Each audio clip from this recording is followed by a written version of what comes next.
We are T minus 27 minutes plus until the start of tonight's live draft coverage. Hello and welcome in everybody to the High Stakes Fantasy Football Show on the Better Sports Network. I am at Eric Balkman on the X. My name is Eric Balkman. You know me from the RotoViz High Stakes Lowdown.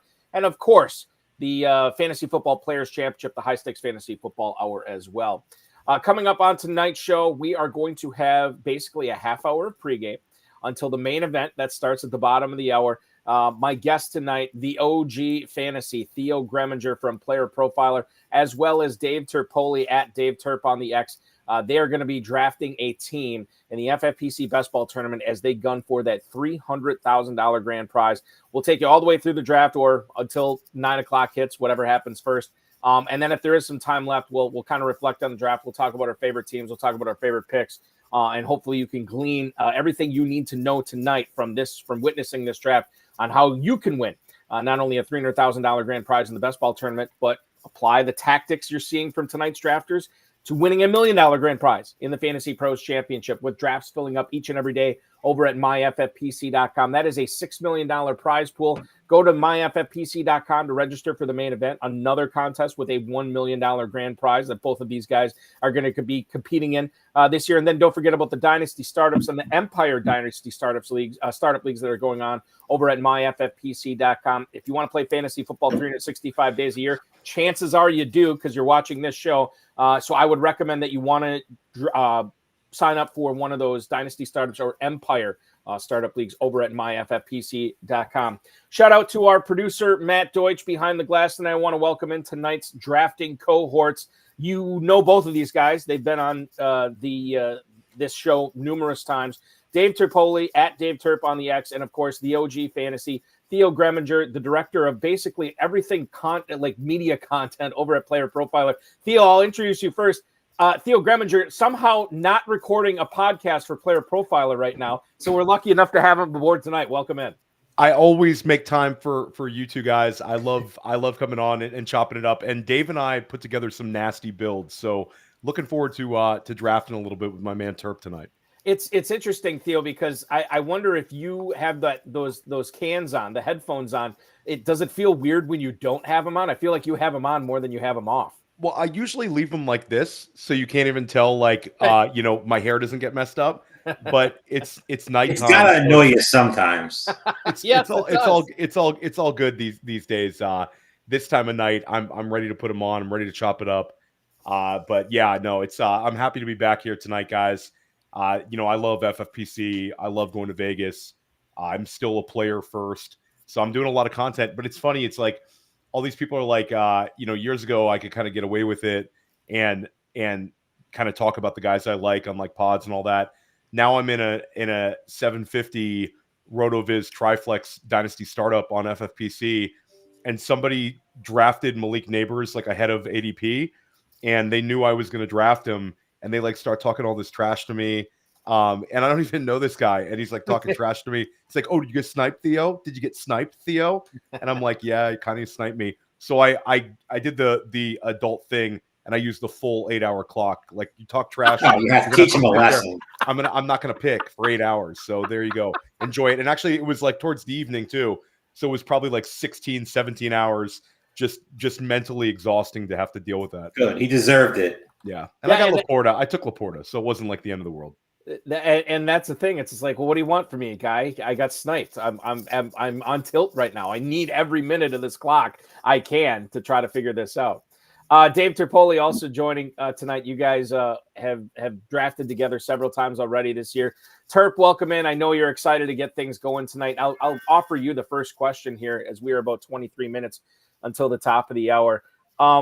You guys are until the start of the draft, I should say. You guys are drafting 9th tonight. How much of the strategy, once you know where you're picking, how much of the strategy for the first 2 rounds is based on where you're picking, given that a lot can still happen in the first round, right? I mean, it's kind of wide open. We're going to see what falls. I mean, we have some sort of idea of a player or two that we like if, it goes based off ADP. But hopefully, every draft that we do, there's always that wacky pick. I mean, I feel like there's always that guy.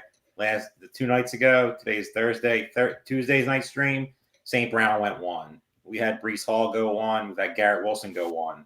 in 3 streams that we've done this year. So I expect craziness, and craziness only benefits us at the end of the draft. Theo, you've done a lot of FFPC drafts this year, both fantasy pros and best ball tournament, Superflex, never too early best ball tournament. I'm kind of curious as to what your preconceived notions are entering a draft, given what kind of Terp just said about like how not only do you not know how the first round is going to go, you don't even know how the first pick is going to go overall in this. And I think it's one of those things where unless you can roll with the punches, you're kind of behind the 8 ball, right? I agree with Terp. I mean, if we were picking second or third, I think it would be more of a big deal. But when you're picking ninth, like all the craziness will happen at the beginning. Maybe somebody gets reached ahead of us.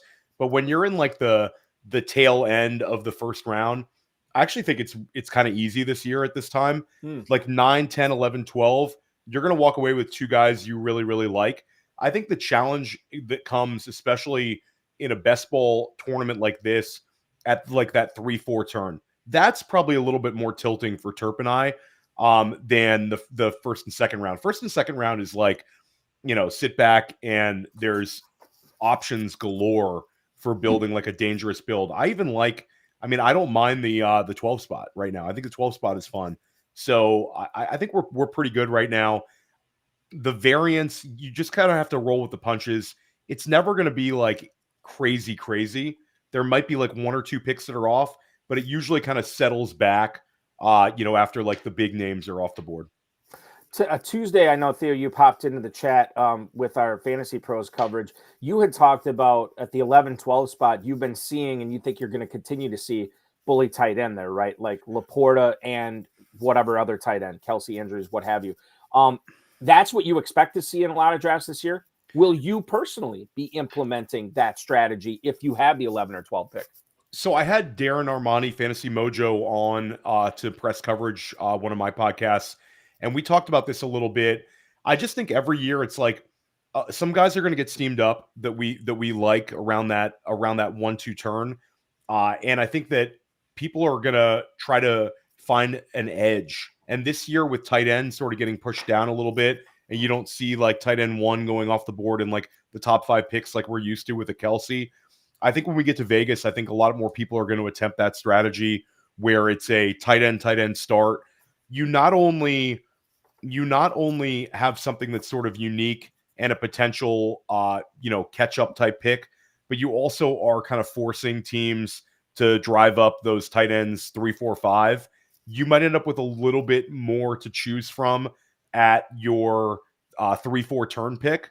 That's like kind of I keep bringing up the 3-4 turn. Like the 3-4 turn to me is the interesting one, especially in FFPC, because if you don't go with the tight end in one of your first 2 selections, you get boxed out of like all those top options, and you find yourself having to potentially move up a guy, that's going a little bit later into that 4th round consideration, which kind of makes you lose your edge a little bit. So I do think you'll see that in Vegas, Eric. I think that's like, it's just an edge I think that's going to happen. It's the latest we've seen tight end 1 going off the board in an FFPC draft in quite some time. So I think, the dust will kind of settle when we get to late August, and I think that's going to become more and more common. It's interesting too, and Terp, I don't know how you feel about this, but like when you talk about going on the offensive, right? When you have the, and it doesn't have to necessarily be at the 11-12, it could be at the 1-2 as you get deeper and deeper into drafts. Is there something to be said for that? To, you want to build your team the way you want, but there almost is something to be said for trying to put other people in tough positions. And I think that's what Theo's talking about here too, with those tight ends at the end of the first round, early second round. Do you think that just in general, how much do you like to go on the offensive when you are drafting at the end? I think a lot of people think you have to draft defensively there, right? You have to get your guy. You don't want to be boxed out on a quarterback or a tight end or anything like that. But sometimes I think like going on the offensive and making other people think that way, it almost serves you well to be being able to get your guys in a better way, right?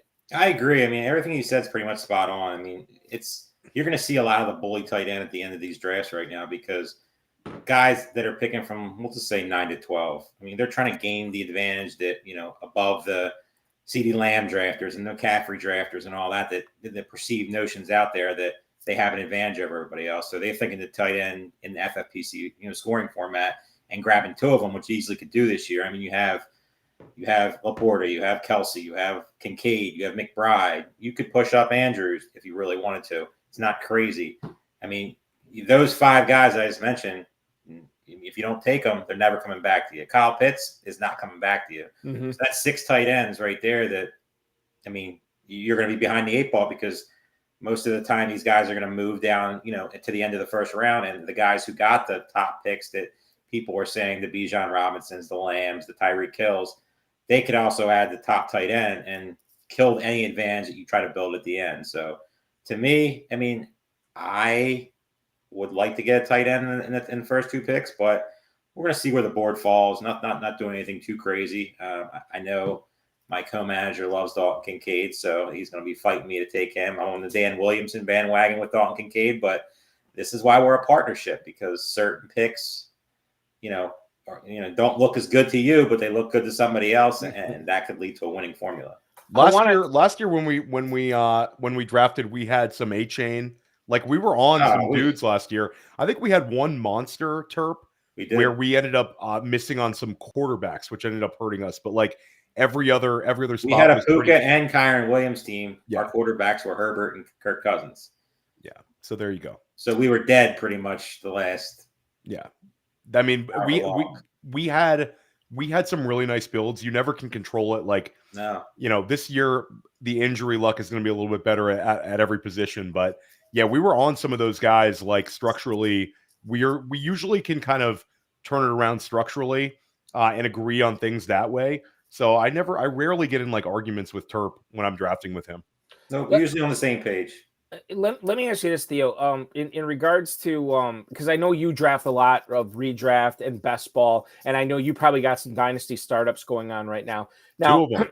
There you go. So now I know that from when you actually sit and think about it, analytically, okay, this is a startup draft. This is a best ball draft. This is a draft where I have to manage the team all year. You know that, right? But I think when you're doing multiple leagues like that, which I know, Terp, you do too, and I'm in the midst of it right now as well. When you have a situation when you're drafting 3 different types of leagues like that, and maybe you're doing more than that as well, which makes this even more difficult. How do you sort of keep that straight? How do you sort of like make sure that you're optimally charging your roster with the best possible assets for that particular league without getting it confused with the other ones? We talked about, and I'll give this as an example. I think you called it the rookie hangover, right? After we get done with dynasty rookie drafts, there's always Jeff Tirabassi, I know, always calls it rookie fever, right? And how do you cure yourself of rookie fever when you start drafting those redraft leagues? It can be difficult. How difficult is it for you, a guy who's drafting multiple formats at the same time, seemingly all the time? I think when you're drafting on a best ball tournament team like this, you sort of cut off the rest. Of course, you're going to still have kind of guys that are your guys for this year, but I think you're able to kind of cut it off and ignore what you've done and try to sort of treat it as like a standalone team. I think a lot of times people get and I think this is something where I enjoy drafting with Terp or Dan Williamson or Nelson Sousa and some guys, Billy Muzio, guys that are like experienced drafters are, like people sort of get caught up in, I have to be so unique, so unique, so unique. Like that's cool. But the first thing is we need to get through and actually qualify for the money weeks with this team. So I think we're able to kind of cut it off and not worry about being overly unique. Like the uniqueness will happen. I think that for me, I'm not going to worry about like what I've done in every other structure. I will say if you're going to max out these 125s or the $35 contest that FFPC offers, if you're going to max it out, you should start looking at, your roster percentage, your exposure to some guys. Maybe you've drawn the number 4 pick several times and you don't want to have the same pick at number 4 over it all again. But I think it gets a little bit sort of like overrated to try to be like incredibly unique unless you're at like crazy high volume. And for me, I'll get most of my 125s in somewhere after 4th of July. I do a lot of FFPC drafting now, but I'll do some slow 350s, some dynasty startups. And I'm trying to do the like max out some underdog contests as well. So like I'll get my 125s in, but right now I'm wide open, Terp. I'm not worried about roster percentage. I'm worried Absolutely about not worried drafting a about it at monster all with right you. now because you can always catch up. I mean, if you are behind on a certain player, I mean, with these, we're all going to enter a bunch of these, and we're all going to be, spread, pretty well out. You're not going to have too crazy. I'm not in the big belief as much as I love guys in best ball. If you love guys and you're 60, 70% on these guys, it could really put you in a hurting. For instance, a guy like Christian Watson, who I loved last year, wasn't 60%, but I was in the 30s, and Christian Watson's, season really put me in a damper on some of these. So, it's definitely something to worry about. You want to just try to look at that as you get till July, August, obviously get to September. If, most of these contests are still open, to try to make sure your exposure, is right. And you're not like 2% on Christian McCaffrey last year. And that was a disaster if you were that way. So right now it's just all about structure to me. I mean, that's pretty much how I build everything right now. Exactly what Theo said. Terp, is there like any players, like when you start drafting early in January, February, March, or even before the NFL draft, are there any players that you look at like, okay, I want to get a lot of shares of this guy now because I know his value is going to go up, and then I won't have to draft him then because I already have these early shares of him where I got him much later. Are there any players like that, or is it just kind of like you're rolling with the draft and you'll see where these guys are going? Maybe it happens, maybe it doesn't. I'm just kind of curious to your thoughts on that. 100%. I mean, there's guys that I'm trying to get more of, with all the drafts I'm doing daily, just trying to get as many, a guy like perfect example is Malik Neighbors, where he's going in drafts right now. It's only going to take one big preseason, catch or, positive weekly vibe to move him up to the end of the, third round up into the second round in some main event drafts.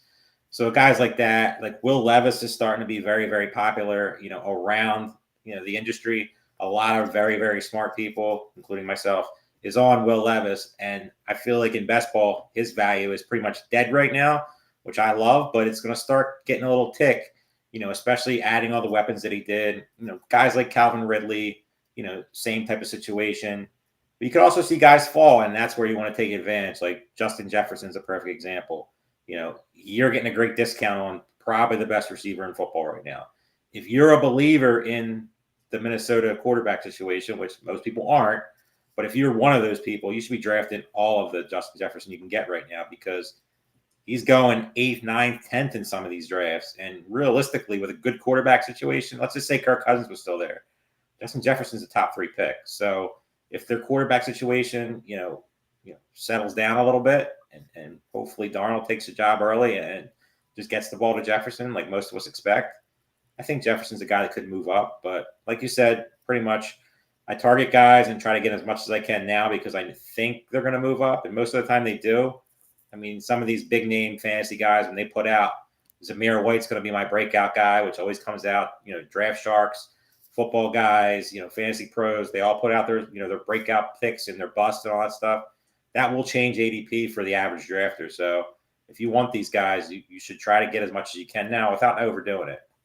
We are less than 9 minutes away from the kickoff of the FFPC Best Ball Tournament draft tonight that Terp and Theo will be participating in, sharing a team tonight, drafting from the 9 spot, and we'll have pick-by-pick coverage of how they build this team as they try to win that $300K grand prize tonight. You're watching the High Stakes Fantasy Football Show on the Better Sports Network. Theo, getting back to you on partnerships and drafting with partners, right? And I know you've done it with a lot of different people. What makes a good partner? Because I think I've done this before too. I don't necessarily want to have a partner that's a yes man, but I do like having a partner that will challenge me to some degree, but not to a large degree, given you only have 60 seconds to make a pick, right? Like, what are some of the qualities that you look for and how you have been developed this chemistry that seems to be working between you and Terp? Yeah, so I think that the number one thing is if you're going to be doing a number of FFPC teams with a partner and it's redraft, I want to trust that person that they're going to grind the waiver wire. That's like first and foremost. And also, I don't need to go back and forth with people. They should have an idea of the guys we should be adding, because if you're handling high volume, you don't have time to like go through each and every team. It's sort of like an understanding thing. when I'm splitting a team with Dan Williamson or Andrew Schellenberg or Nelson Sousa, it's kind of like hey, we're doing this, but it's not like we need to have a meeting about it. Right. Best ball is a little bit different. Best ball, like you want to be able to have very good communication skills, and I want to be able to kind of trust my partner's judgment. If you're ever not going to be able to make a draft, you want to make sure that like your money is being spent in the correct ways. And yeah, I agree with you completely. Like the last thing you want is some partner that's just continually deferring everything to you and saying, yeah, that makes sense. I just want to take that guy. I want to take that guy. I agree with you. You want to have a discourse, but at that same time, you also don't want to have like a bunch of arguments. Like if you get into a best ball draft and you're arguing on every single pick, you probably don't have the right partner. So generally, I think as long as I trust the person on structure first and foremost in best ball, where we have an idea of like what we need to do round by round to play catch up at positions, make sure we walk out of there with enough bullets in the gun, so to speak, at every spot, then I'm okay kind of like being like deferring to Terp on a pick. Maybe he defers to me on a pick. And sort of like at the end of the day, it's a team that we're both kind of happy about without sort of like kissing each other's butt on picks. I think that's a good way of kind of putting it. You can't be weak-willed when you have a partner. You've got to be able to kind of say your piece. Right. Yeah. And that's, I've seen that before too, with, plenty of high stakes players over the years who've had really, really good partnerships that really seem to work. And the other thing too is, and I'll point this out, some of them have had bad years together, right? Where it's just like, okay, we whiffed on a lot of this stuff. Where do we go wrong? How can we avoid making these mistakes again? And then they come back the next year with a vengeance and they have a fantastic year, right? So just because you have one bad year, it doesn't necessarily make you the partnership being doomed. It's nothing like that at all. We have a few minutes here before we take our first break. I do want to get into a couple of players that you guys may or may not be targeting or fading tonight. Terp, I'll kick things off. Kyren Williams is a player that has been falling in drafts a little bit right now. I look at the mojo on this at Fantasy Mojo, fantasymojo.com. Darren Armani, the godfather of the Pros vs. Joes Championship, or Challenge, I should say. Anytime we reference ADP, it's always coming from his website. And if you're playing in the FFPC, strongly urge you to get a subscription to Fantasy Mojo. I look at Kyren Williams right now over the last 5 days in the FFPC Best Ball Tournament, which you guys will be drafting in tonight. He sits at the 302 as the 8th running back off the board. It wasn't too long ago, he was an early second-round pick. Now he's an early third-round pick. Is that a price that you like right now? Is it still not far enough? How are you handling Kyren Williams? I mean, I've been a fader of Kyren Williams pretty much from the beginning.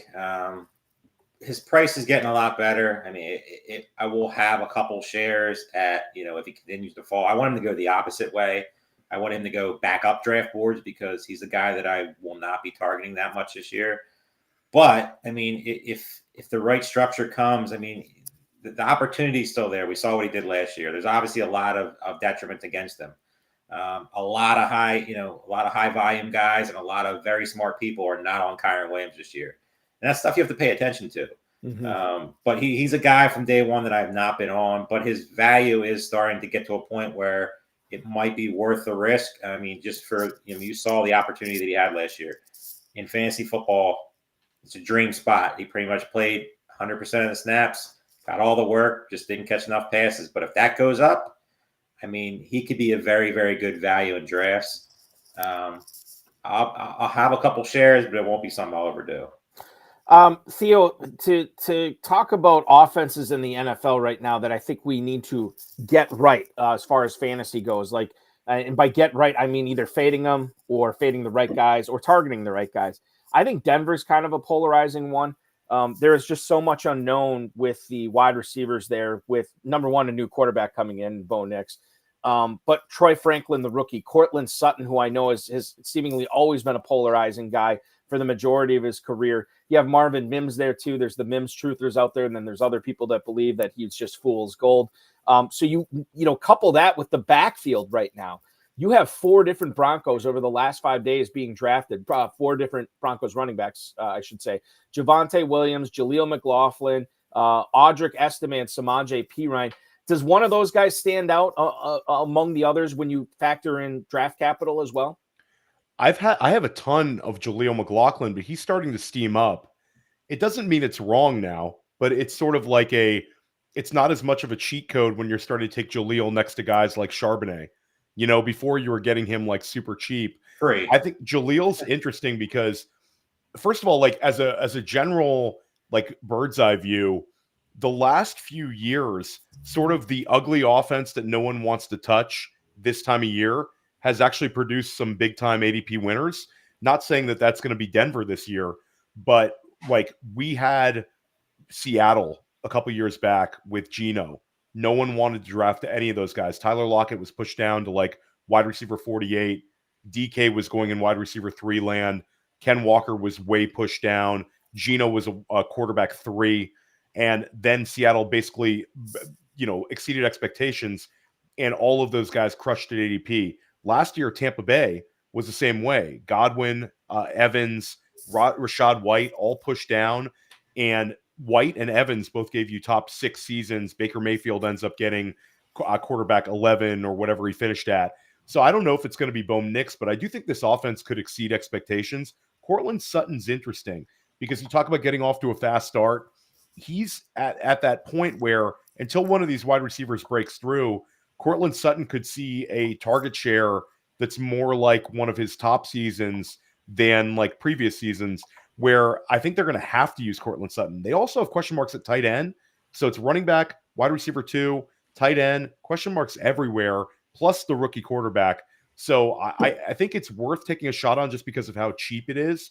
But I don't think it's a team that right now you want to try to like stack and have multiple pieces on the same roster. But if it hits, it could really hit. I will say Bo Nix is always targeting his running backs.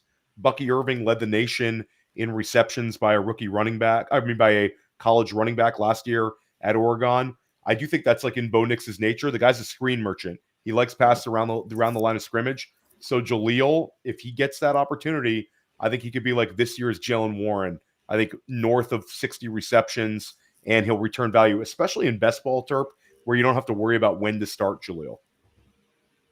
He's my number one most owned player right now. Wow. Okay. Well, we'll be looking for that. Maybe you guys. But he is starting to steam. You asked the question. He's a guy that's like he's starting to get a little expensive. We will see if you guys get him tonight. We're going to take a quick break. When we come back, Theo Gremminger from Player Profiler, Dave Terpoilli from the FFPC. I'm Eric Balkman from the FFPC. The live draft action starts next. Who will these guys draft at the 9 spot in the first round? We'll have that answer for you when we come back. You're watching the Better Sports Network. Is Dynasty. And the place to play is myffpc.com. Go to myffpc, use promo code COOP. They'll give you $25 when you deposit $35 or more. Now is the time to get in there and get set up with a startup draft.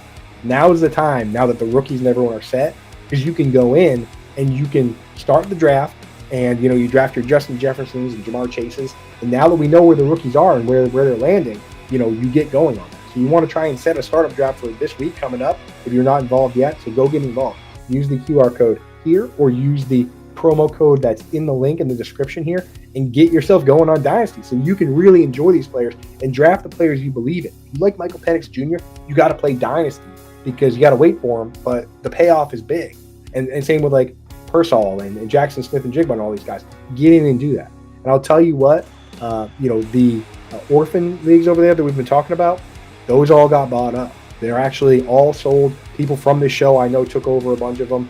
So right now, startups is the way to go. That's the way to rock and roll. It is startup season. Startup season and rookie draft season. That's what's up.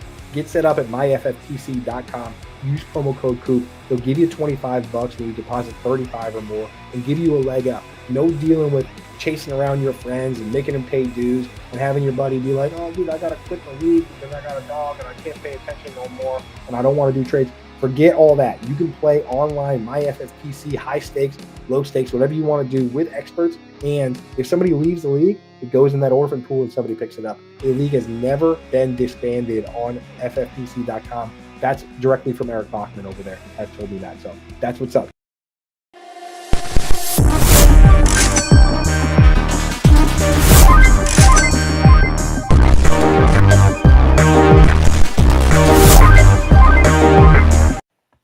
Welcome back into the Fantasy Football Players Championships production of the High Stakes Fantasy Football Show on the Better Sports Network. We are doing some live drafting tonight. It is Theo Gremminger from PlayerProfiler and, of course, Dave Terpoilli teaming up once again to try to win a $300,000 grand prize in the FFPC Best Ball Tournament. You can, too, when you go to myffpc.com. Click on that Best Ball Tournament link, and you can register and play along with these guys to see if you're going to be the next $300,000 champion in the FFPC Best Ball Tournament. It's a $100,000 increase over last year as well. Prizes are deeper. The action's a lot of fun. We're getting into some action tonight. You guys are almost on the clock. Matt, if we can throw up the draft board here as Theo and Dave are getting set to make their first pick. And now they are on the clock here. You can see how the first round has gone. We had Lamb and Brown go number 1, number 2. McCaffrey and Bijan Robinson, the 2 running backs off the board. And then it's been all receivers after that. Tyreek Hill, Jamar Chase, Justin Jefferson, Amon-Ra St. Brown. I'll let you guys talk it out here. What are we doing at 109? Terp, you already know who we're going to take here at the Easy 109. one here. Easy I mean, it's one. a nice little gift. We get Breece Hall at the 109. Let's do it. So why is that? I mean, why is he? Because I've seen him slipping in drafts recently too, and I'm kind of curious as to why that is. You see what's next to his name? Yeah, but that he's a running back? No. What's next to his name right now? Slight knock. It's the not. Q? There's no concern.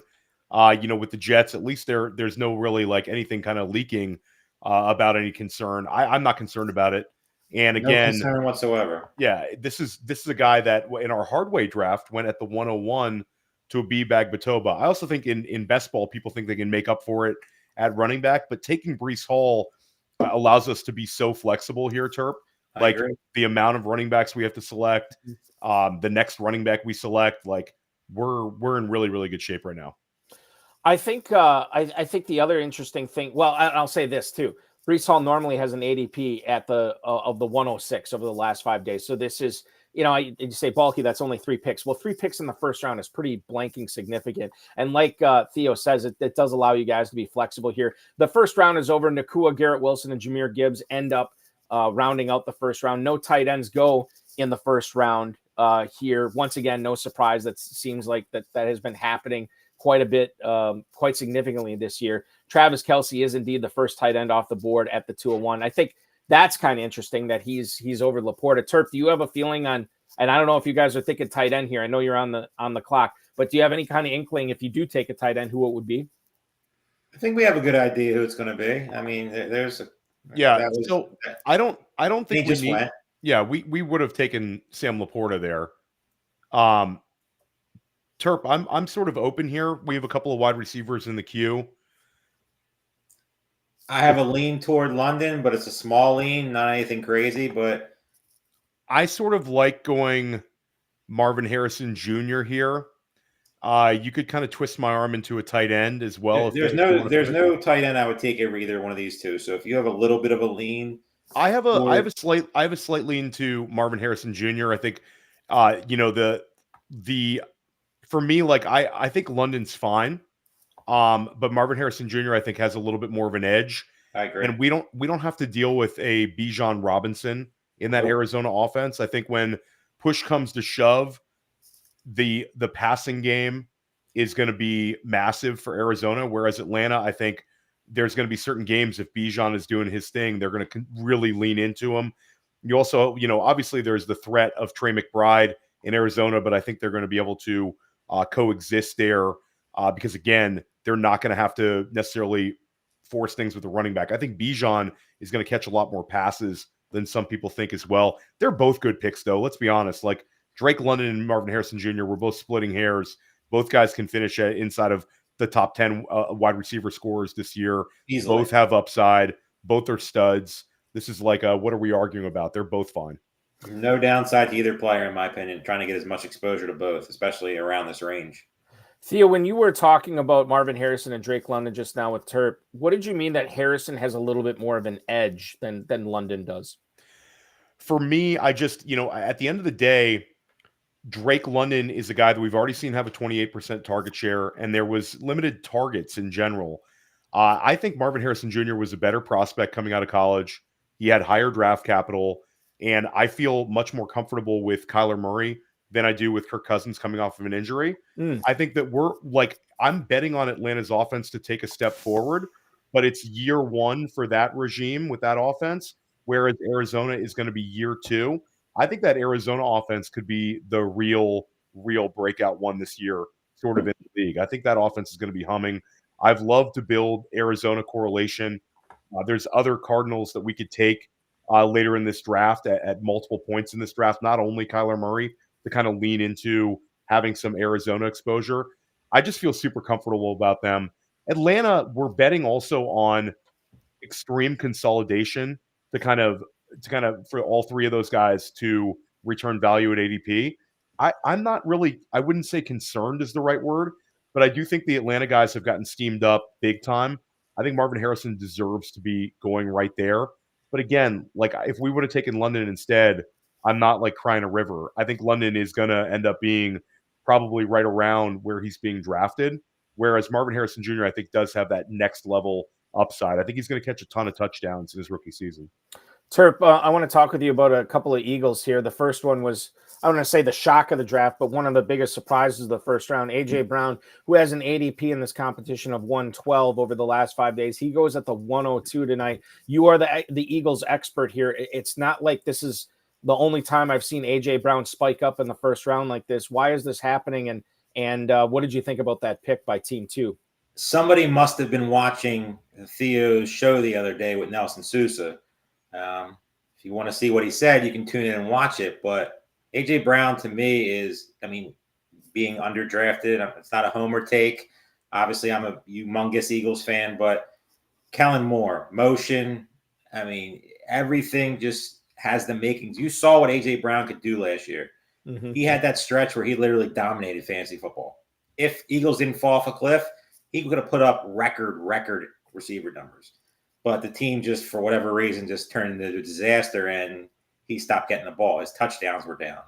I mean, if you look at all that together with Kellen Moore, who I love the hiring, nothing negative to say about it. He's a guy with, this could be his last chance, you know, after kind of flaming out in, you know, the Chargers. I know the Herbert got hurt. You know, the team was kind of a disaster, obviously, with, you know, the horrible head coach they had. But with A.J. Brown, I mean, he is a top 3 talent in this league at the position. I'm going to save my. Go ahead, Terp. I'm sorry. No, you're what you're saying is number 2 overall. It's not too crazy. I mean, I've seen crazier. You know, it's above ADP. I get all that stuff, but like clearly this drafter's trying to make a statement, and he did. And he also gets the Kincaid Allen stack here at the 211 302. So that's an interesting rainbow start there for Team 2. You guys are coming up here in the third round. I think maybe with the exception of quarterback, I don't know how you feel about it, but you guys could go a variety of different directions here, Terp. You are in the hole right now. I think there's a tight end that would make sense here. I think you could go. No table talk yet.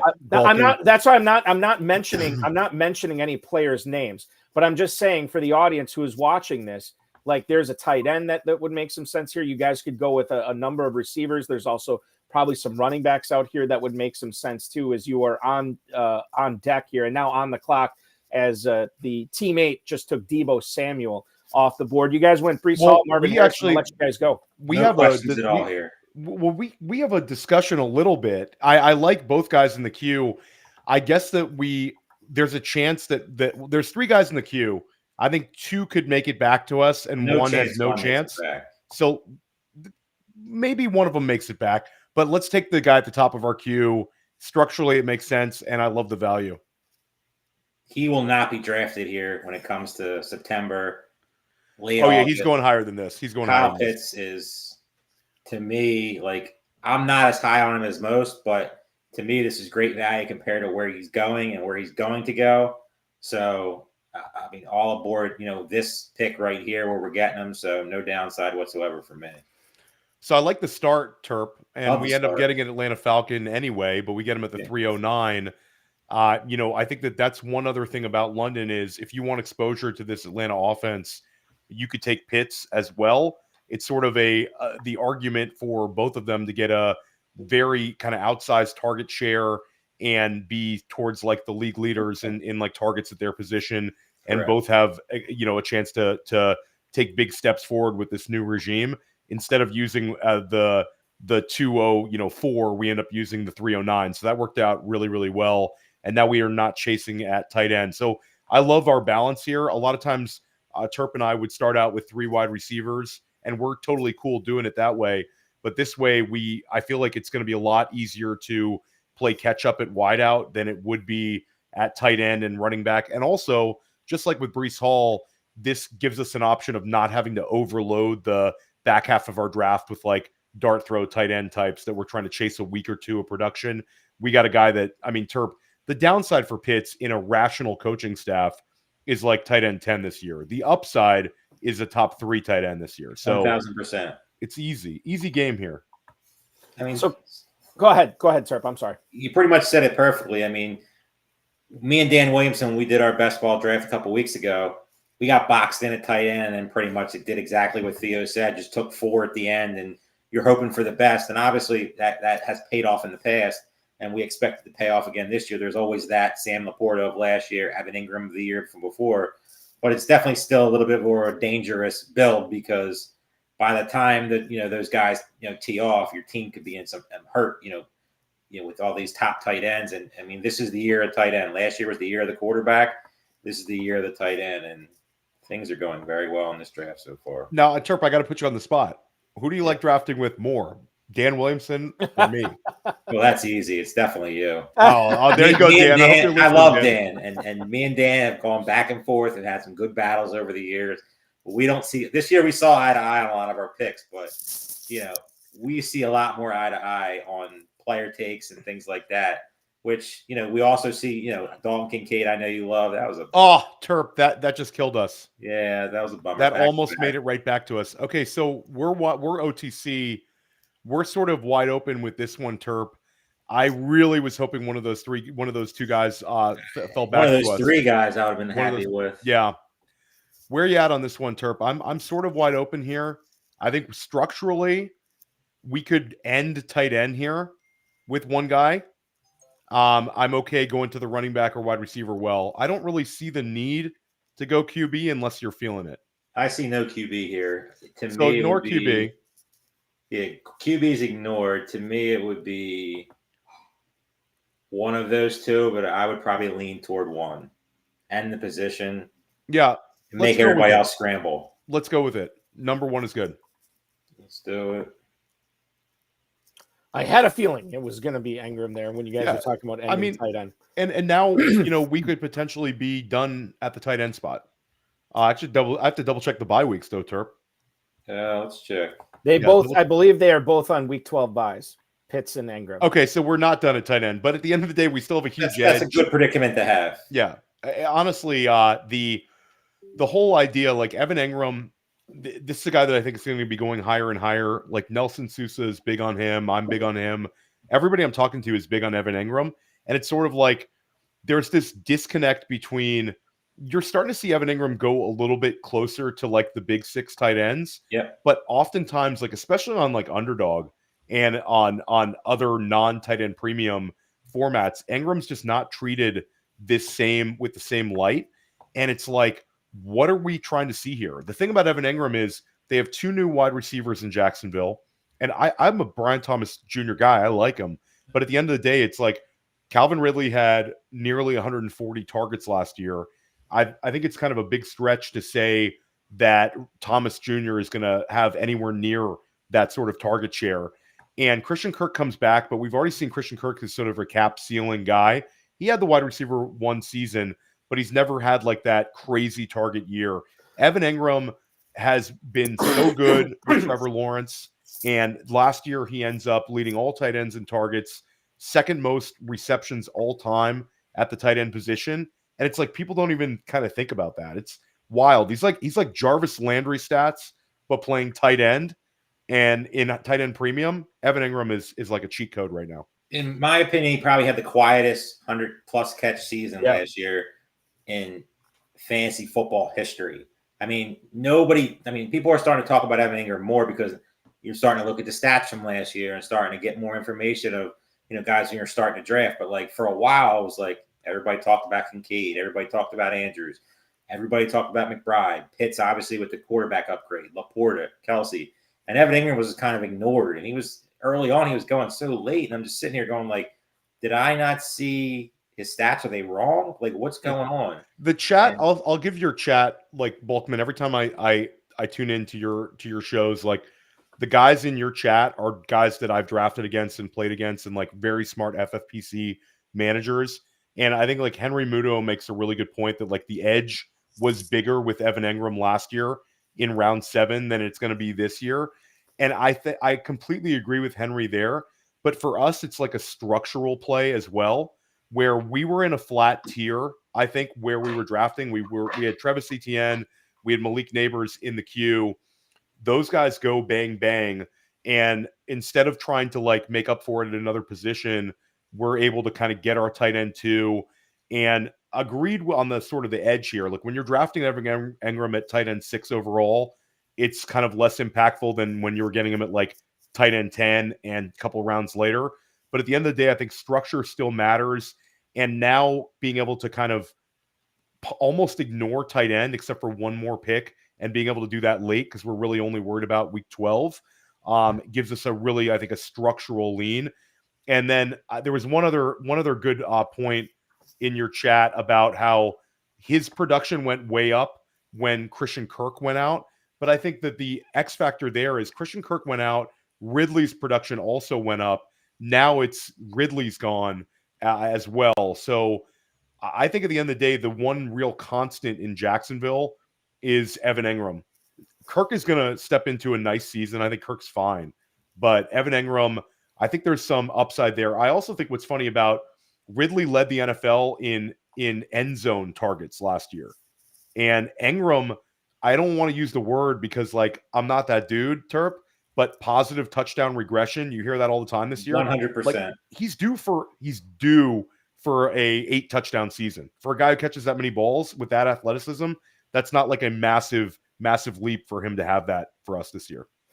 You know, to your guys' point about, kind of pushing the tight end position, I don't want to say that correlation equals causation here, if I'm using that term correctly. But you guys take Evan Engram at the 404, and then look what happens. George Kittle goes about a full half round before he normally goes. Jake Ferguson, same thing, about a full half round. And then you have Team 2 going with Brock Bowers here to make it 3 tight ends on that squad within the first 5 picks. I think that's kind of overkill, Terp, but how do you think it's going to affect the rest of the drafters now? I mean, for us, we're very excited about it. I mean, right. we took the last guy in my opinion, I know Theo's opinion, the tier. I mean, Kittle, yeah. Ferguson, Bowers. I think there's a drop off after Engram, and all those guys are a little bit of reach. I mean, Team 2 is clearly trying to build a wacky draft. I mean, no running backs, 3 tight ends, a quarterback already, and obviously AJ Brown number 2. Trying to make a statement. I don't know if that's going to be pan out well for them. I think they're reaching a lot, but that's going to have guys that are going to fall to us. And right now, a bunch of them are falling that I know both of us like a lot. Yeah, we have a couple of nice options. I like who you have queued up. That would make sense. We'll see if he lasts to there. I think quarterback in this range is also interesting. Well, I think when you look at, and by the way, Terp and Theo are now on the clock here. I'll let you guys take it away and let you talk out your 509 pick here. Well, I'm totally on board with George Pickens here, Terp, and I don't even mind table talking because I think we should just take him. I agree. I mean, I think running the receiver is going to start coming soon. I think there's a very small chance the other guy makes it back. So yeah, I agree with you. Here. Yeah, so and I kind of forced our pick there with the table talk too because I know there's he was never coming back, so it wasn't. I don't worry about that stuff as much as some people do. Yeah. So let's talk about the George Pickens is obviously the pick here at 509, 20th receiver off the board. Terp, this is a player that is not going to have to battle with Deontay Johnson for targets this year. He will have Roman Wilson, and I know was it Calvin Austin that got that recent blurb. I think from a Pittsburgh beat writer saying that if there's another receiver on this team besides Pickens that's going to, make a dent, it'd be him. But Pickens this year without Johnson is very intriguing for fantasy purposes, no? Well, there's never been. I mean, he's pretty much the only guy there. I mean, the name we love to mention on these shows that literally torture us, Arthur Smith's still there, so that's a worry. But outside of him, George Pickens is a dog. I mean, he's one of the talented, the guys out there that in best ball you love because he can put up that monster win to get you $300,000 at the end. There's not many guys that are drafted down this range where you're like, wow, this guy can win it for me. He's a guy that can have that explosive 30 to 40 point week. He catches, a lot of long touchdowns. And if he figures out the small, things in his game, Pickens could be a top 10 receiver this year very easily. So a pick that we both agreed on and pretty easily. And I mean, the only thing that worries me there is one thing and one thing only, and that's Arthur Smith. Which is not something like completely you can ignore with George Pickens. No. Like Arthur Smith has never had a wide receiver have more than, I believe it was 117 targets in any season. And that's including AJ Brown. So like Arthur Smith has a really poor track record of peppering alphas with targets. That being said, I think George Pickens could do a lot with 125 targets, especially when you have Russell Wilson behind center. Like Russell Wilson will force it downfield when he needs to. I think it's also sort of a prove it season for Russell Wilson. He's going to have an edge to him. There's, of course, Justin Fields behind him, but there's sort of a renewed energy with Russell Wilson. And like we like Roman Wilson at Player Profiler. And I'm a Muth guy. Like I'm never going to quit Muth completely. But at the end of the day, like if you look at that roster, getting George Pickens the ball and featuring him in the offensive game plan, that has to be a weekly occurrence for Pittsburgh if they're going to take that next step. And I also think their division is going to be a little more shootout friendly than in most seasons. Like those AFC North offenses are all looking like pretty strong. You have what's going on in Baltimore with Todd Monken.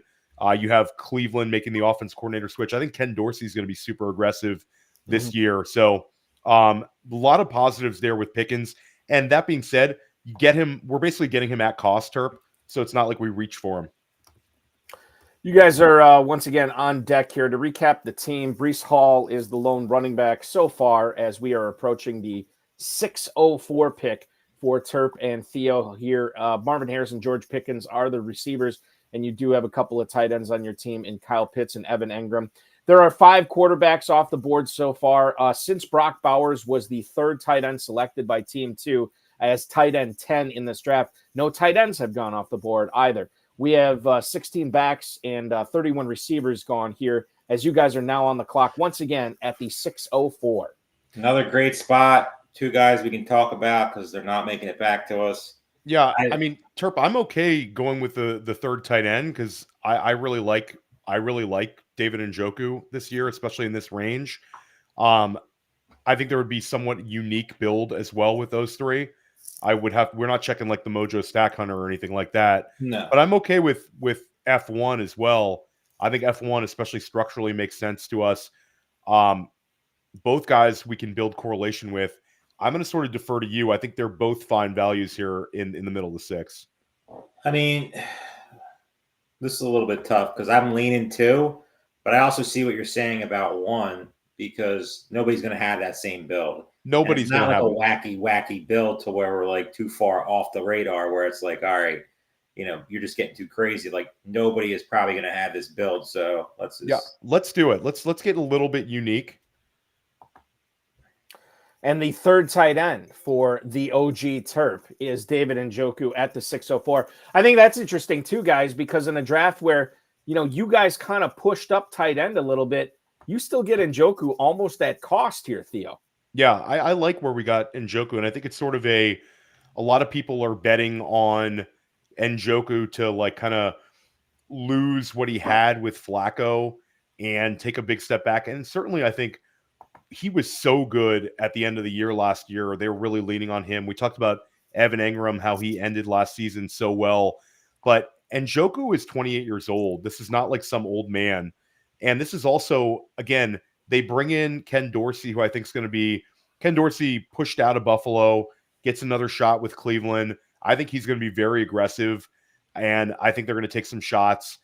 To think that they can't change their usage on David Njoku with Deshaun Watson back, it's kind of weird to me that people think that NFL teams can't self-scout and can't look at what was working to end last year and keep it going. So one thing I think that's not going to disappear on this offense is I do think we'll still see some of those tight end screens that David Njoku was eating on with Alex Van Pelt. I think that's something we'll still see just because he was so effective with it. But that being said, like, I think if we weren't trying to, I think being unique, like they're having a unique build and doing it with like a sort of our 6th round pick. I really like F1 Terry McLaurin, but at the end of the day, we can make up for wide receiver a little bit more with volume. And Njoku could be a difference maker at the tight end position. We already saw his ability to put up big FFPC spike weeks.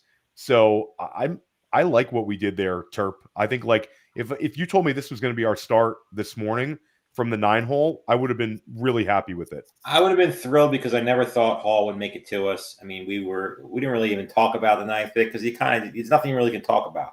You're hoping, some of these top guys fall, which they did with Hall. Marvin Harrison, Drake London, we got one of the guys there. And Kyle Pitts, let's just talk about it. We never thought he was coming here. We talked about him on the show before this draft started. Kyle Pitts is getting steamed up at the beginning of the 3rd round. By the time we all draft in Vegas, he's going to be at the end of the 2nd round. There's no doubt whatsoever in my mind. So getting those 3 players, Ingram and Njoku, and the good thing is for people that don't know, in the FFPC format, 3 tight ends can start. I know people might look at this board and be like, what the heck do you idiots take 3 tight ends for? Well, that's a fair thing to look at because it's a little weird. But all 3 tight ends can play, and they all have massive output potential. I mean, you saw Njoku at the end of the season last year. Obviously, Kyle Pitts and Evan Ingram. I mean, there's so much potential there to put up a ton of points, and that doesn't even include the other 3 picks who we like a lot. Yeah, and at the end of the day, I think like with our build, like I'm more apt to kind of lean into tight end when we have a running back that we think can finish as running back 1 overall and a wide receiver who I think can give us top 5 wide receiver production in Marvin Harrison Jr. So I like what we did, and I think that those 3 tight ends are going to be in play a lot more than people think. They all have sort of ups. Well, Evan Ingram, not necessarily like a massive upside swing compared to like Pitts in the 3rd and Njoku in the 6th, but I love the structure that we have, and also we have potential correlation with multiple guys now. Terp, 1,000%. We have a lot of guys that are coming up that are guys we're going to consider that correlate perfect. We always like the week 17 stuff. That always, the best ball bros like to bring that up as something that's very important. I think it's important. I think it's a little bit overdone, but more of in a bigger format than this. But running back run, interesting. Guys, what I want to do is I want to step out, take a quick break. When we come back, you guys are going to make your 709 pick. I also just noticed an interesting trend with your team, too, that I want to bring up. Theo, Gremminger, and Dave Terpoilli joining me, Eric Balkman, on the High Stakes Fantasy Football Show on the Better Sports Network. Live draft coverage continues right after this. With Dynasty is that it's so hard to get a good league going. Like, it's very difficult to get all these friends that are going to be paying attention, or they're going to stick with it, and they're not going to say, oh, I don't want to play anymore. My team stinks. Find somebody else next year. Like, and then you're collecting dues, and then you're getting in arguments, and you're arguing with people on Twitter about dues. Like, we've seen too much of that going on. So it's very difficult. And what happens is you find like 5 or 6 good people that want to play, and then you don't have enough people, and you fill the league with a bunch of weirdos. So what I like doing, honestly, at this stage is if I'm going to play Dynasty, I want to play on a nice, clean, serious, professional site, and I go to FFPC to play, right? FFPC has never had a league fold. Eric Balkman over there told me that. He's like, if somebody has to leave a league, we just fill it. So your option is you can go and do a startup, and like Jack said in the chat, you start it, and then you go and you figure out who you're going to take from the top down. And if you want to do like a long rebuild, or a long-term team, or if you want to try and win right away and get a bunch of vets, you can do that. Or you can adopt an orphan team, and with that you go out and somebody quit, and that's so much fun, because then you take their team and you have all these guys that you like, but then you have all of these guys that they had that you don't like, and that's actually way more fun, because then you can trade all those guys, and it's so much fun to trade. Like when I go to orphan teams, I used to say, oh, I'm not going to take this team because all the players, I don't like them. I only want players I do like. But I've realized that it's actually more fun to take the teams that have a couple guys you really like and a couple guys that everyone else likes that you don't like, and then trade them. Like go and grab an orphan team like Gabe Davis and trade him to some Gabe Davis guy. So go do that now. Use the you can use the QR code here or a link in the description, or go to myffpc.com. Just make sure you use promo code COOP when you get set up. They'll give you $25 when you deposit 35 or more. And that's another thing. When you make a league with your friends, Coop isn't giving you $25, right? You have to pay the full dues. This time you get a little discount. So yeah, go over there. And also for you maniacs out there, they do have high stakes leagues. So these leagues, if you want, you can go big time. I know some of the redraft leagues. We announced on this channel a redraft league that 10K buy-in. I'm not sure the dynasty ones go that high, but they go into the thousands. So if you want to take this real seriously and get crazy with it, do it. That's the place to do it. myffpc.com, promo code COOP, baby. Go get set up.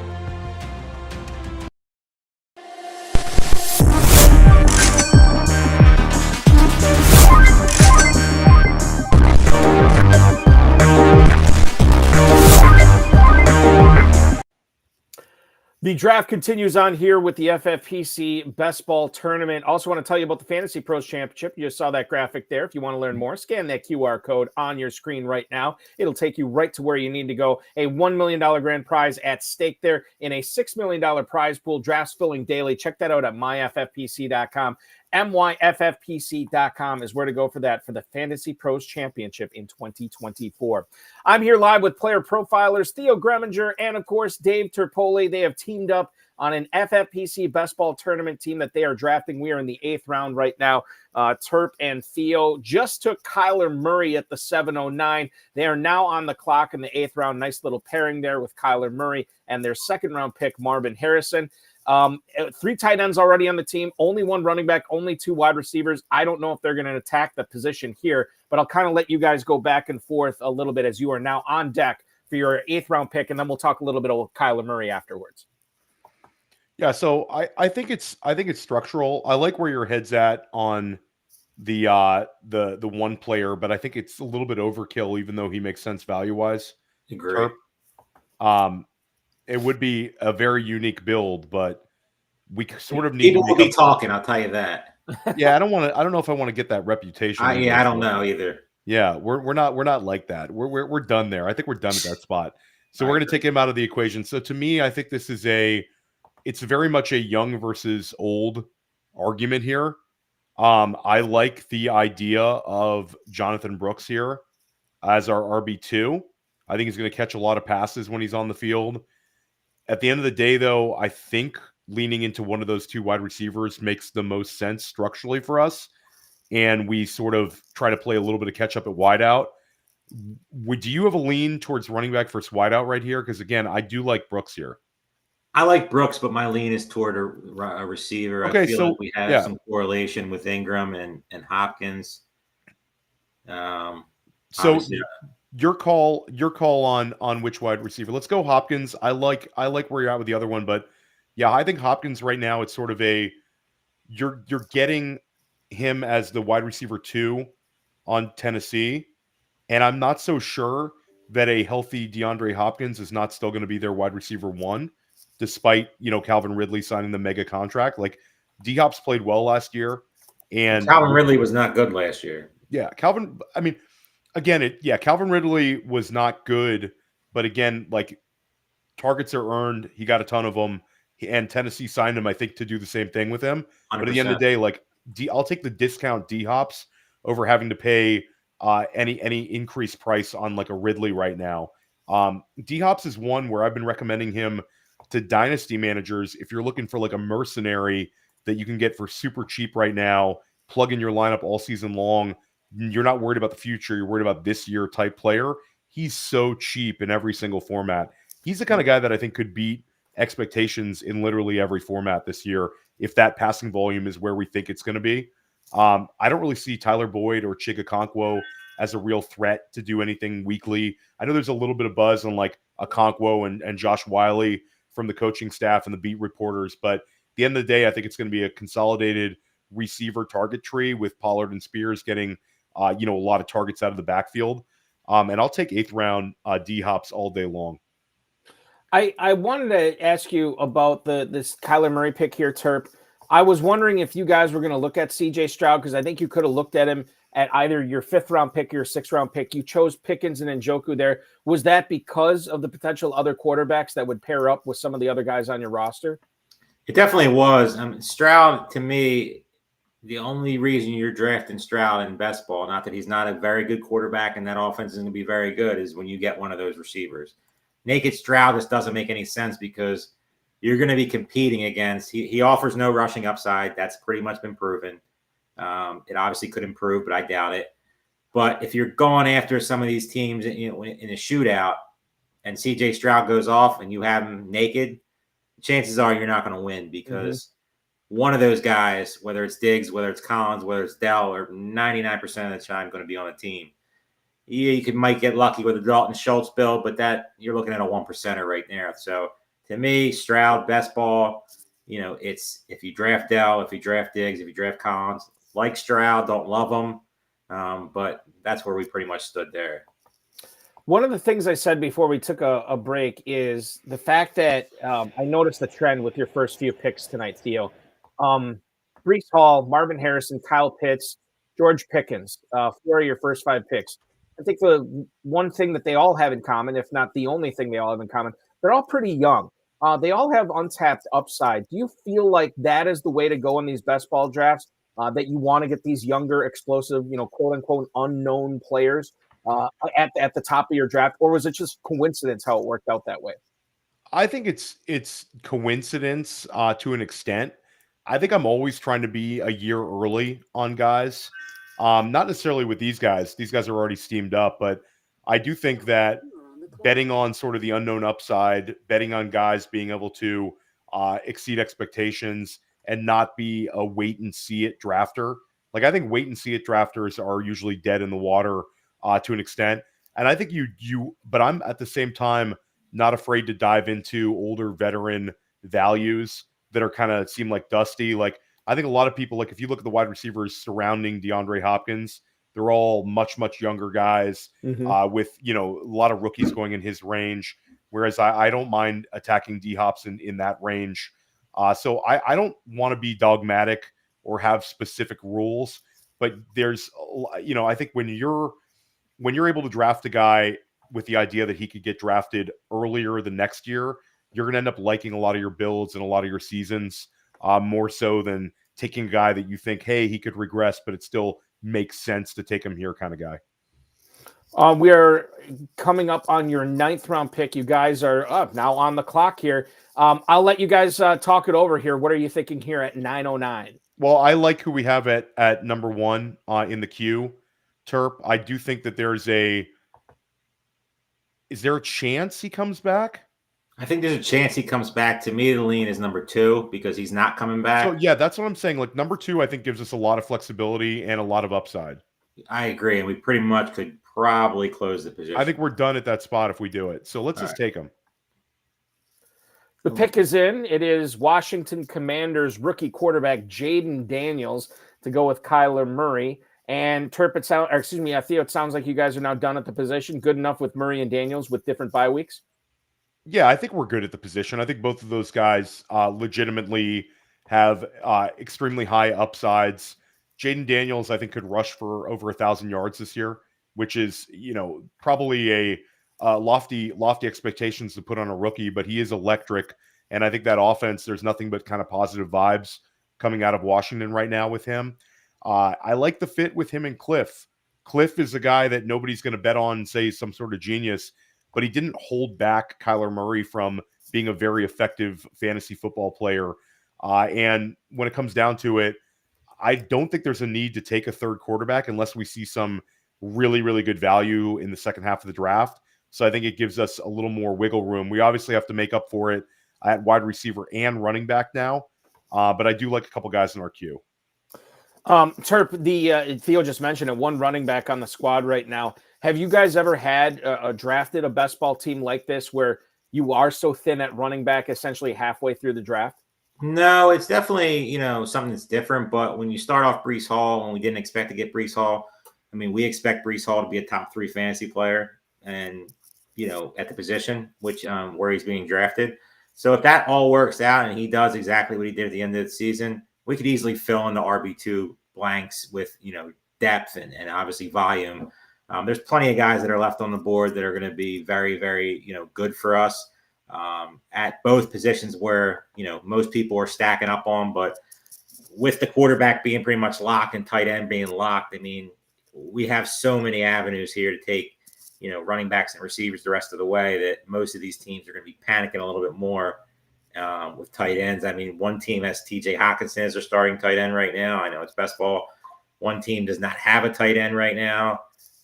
Two teams don't have tight ends right now. I mean, they're going to have to panic it and get more volume. And when they're doing that, we're going to be, getting all the running back and receiver value that falls to us.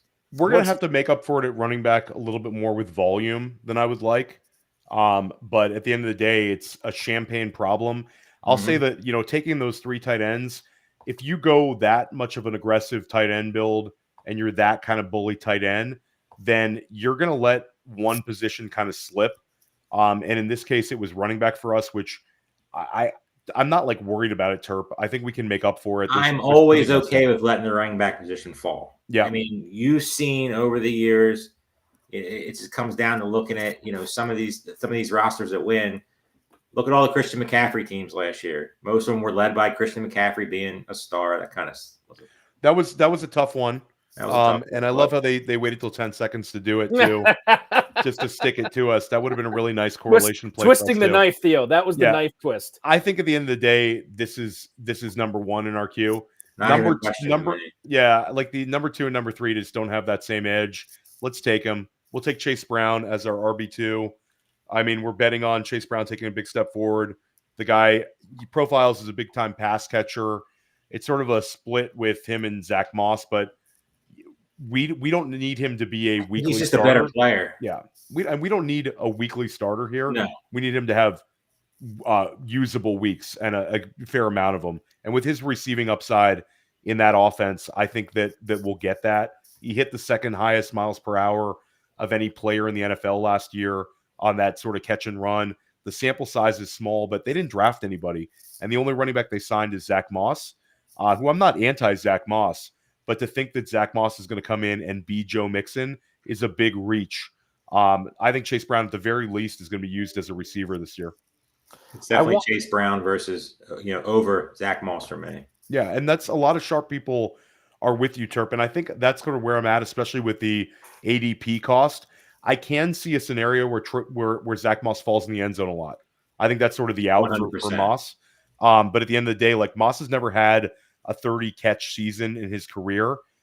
Chase Brown could roll out of bed and have 30 catches by like week 9.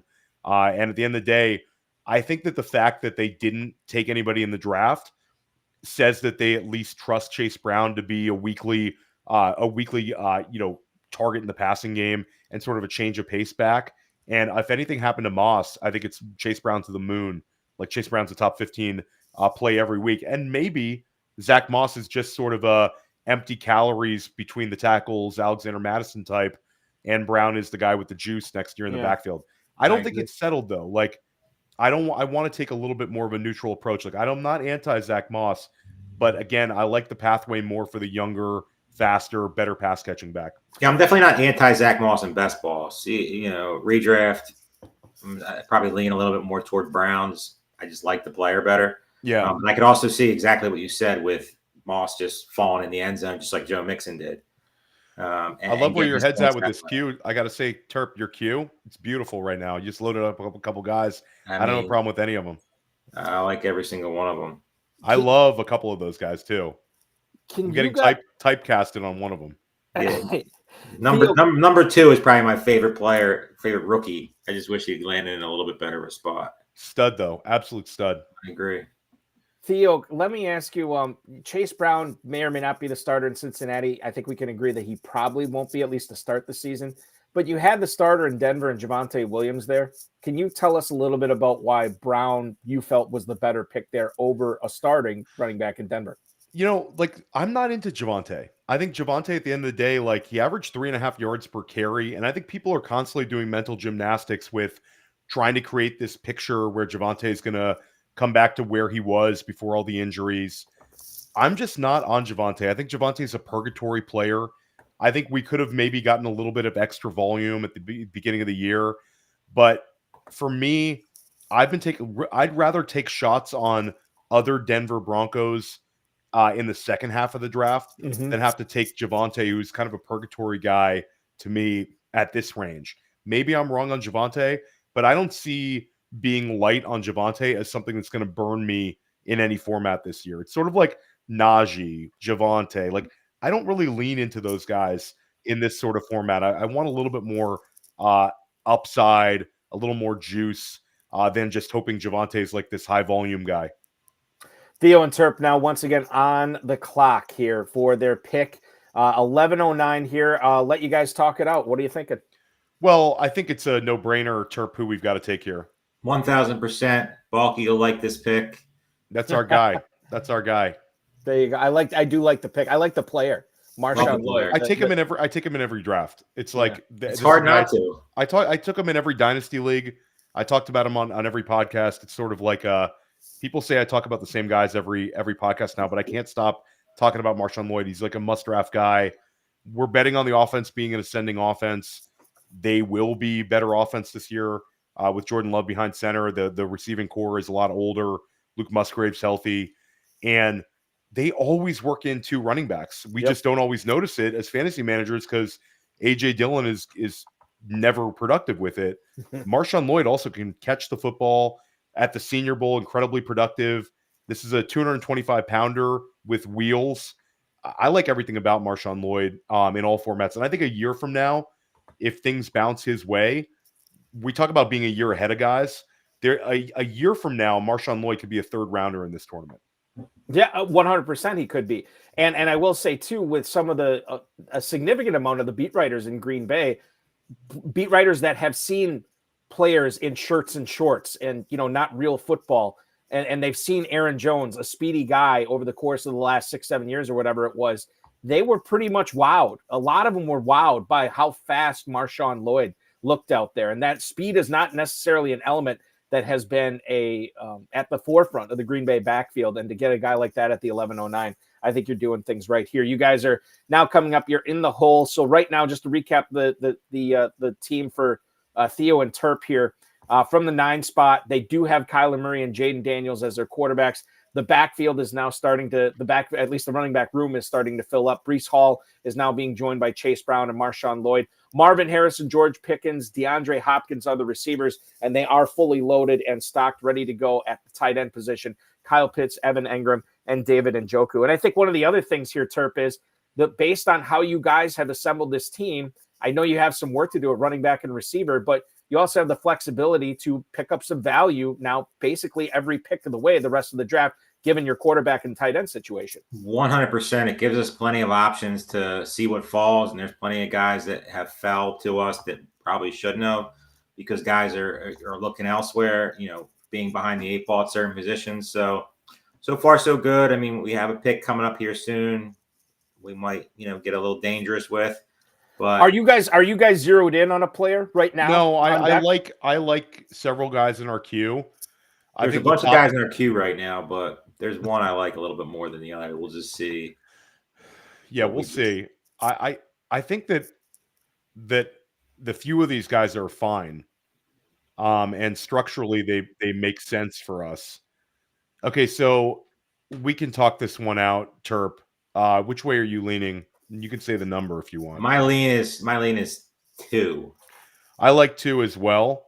I think he sort of has some upside. We saw it at the end of the season last year, and obviously, with Aaron Jones ahead of him, he's not coming back though, so we can talk about it. Yeah, with Aaron Jones being ahead of him.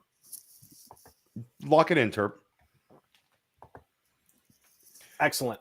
Yeah, so I think there's Aaron Jones obviously was incredible in the NFL playoffs, but he's a 29-year-old who played 12 games last year. Yep. And Ty Chandler has a familiarity with this coaching staff and was really good down the stretch. Really good. I think this is a little bit more of a, you could call it a 60-40, but Jones is not a guy who's going to come in and be a volume, monster. He's used to being a back in a backfield where a second back is sort of worked in on touches. Ty Chandler can catch the football. He's a two-way back. He's not super young for a third-year back, but he was a guy that took a big step forward last year and had that 1 week in the fantasy playoffs where he was just terrific, and a couple other weeks where he was solid. So I've been talking about Ty Chandler. I know that Billy Muzio likes him as well, my co-host from First Class Fantasy. Like Ty Chandler's he goes in this range for a reason. He's got weekly viability in best ball because he's going to have a couple games where even with Jones healthy, he's just going to catch enough passes, maybe break off a long run or two. But then if Jones goes down, he's going to be very, very, very helpful to us. 1,000%. Yeah, and it's amazing what a few picks would do, because I know you guys waited until round 10, 11, and 12 to take your 2, 3, and 4 running backs. But I don't want to say the value got there, but the story you could tell yourself with Brown, Lloyd, and Chandler, that could be really, really significant as far as how good these guys do this year, given if the right situation develops. And you don't need them to go off every single week. Like we always talk about windows and pockets, right? And maybe there's a pocket where MarShawn Lloyd is the starter for 2 or 3 weeks, or maybe Ty Chandler is sort of splitting time all year with Aaron Jones. To your point, Theo, the Packers backfield has typically been the starter gets 2 series, and then the backup comes in for a series, then the starter for 2 series, and then the backup for another series. So they do get a lot of playing time in Green Bay. And I think as long as Lloyd is out there and he's not going to get his quarterback killed, that's going to come back, for 2024 as well. I expect that's how those guys will be operating. So I really think it was a really good job there by you, the both of you, to try to get the running back room filled up. I was going to ask you, Terp, coming into before or right after that MarShawn Lloyd pick, what was more concerning to you, only having 3 receivers or only having 3 running backs? Now you have 4 running backs. It would probably be leaning toward the receivers. I mean, I love our receivers. I'm higher on Hopkins than most. But like I said before, with this format, 3 receivers and doesn't really hurt you as much as you think. Obviously, we're going to need to draft a ton of them coming in. There's plenty of different options that fit our build. But with the 3 tight ends, we're banking on those 3 guys to be weekly 2 out of 3 almost every week in our flex spots. So I'm not that worried about the receivers. Obviously, we're going to have to take a bunch of them coming in, and hopefully they correlate a little bit with our team build. But there's plenty of guys that are coming up here very soon that I know we both like and present plenty of upside.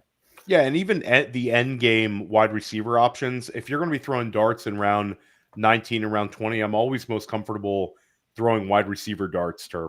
Oh, 1,000%. Running back gets real dark coming up here soon. Yeah, for sure. I mean, yeah, there's some guys that, you're going to like, but you're not going to love. I mean, it's starting to get pretty dark at the position. So to get what we got, obviously just having Hall and waiting almost 10 rounds to pick another one, I'm very happy with the running back room. That's a room that I would take in pretty much any format, to be honest with you. I like where you're at with this queue coming up. I think sort of all of them make sense. We got 5 guys in the queue, so we've got to survive like 2 picks right here.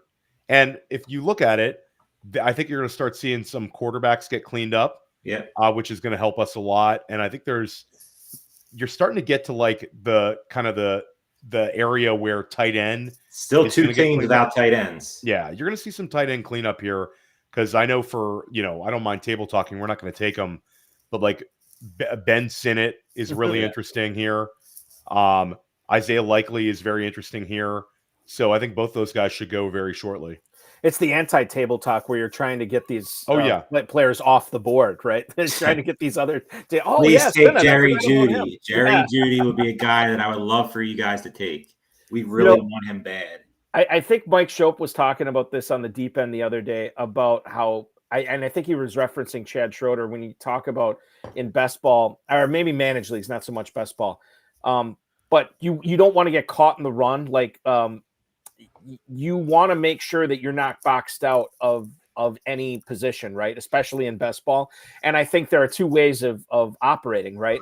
The several teams in this draft decided, okay, those guys are going to push tight ends up. I got to make sure I got to get a tight end. And then other teams are like, to hell with it. I'll grab my tight ends when I'm damn well and ready. And one guy who took Hawkinson here at the 808.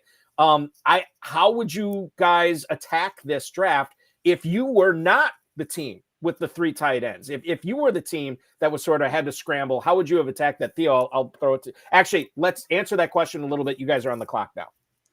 Yeah, let's get this one in. To me, it's 1, right? Yeah, I think it has to be 1. The other 2 are super enticing, but based on the correlation, I think they both come back, or at least one comes back. I was going to ask you guys about that when you took Daniels, because I think what Daniels does for you at the 909, it does allow you, and I know you probably weren't going to take Ben Sinnott, but it allows you for some of these other players that don't typically go in the top half of the draft, that you can go ahead and get some correlation, that you can get some, cheap stackage here, which is what you did with Dotson. So that pick doesn't surprise me at all, and it makes perfect sense to pair him with Jaden Daniels.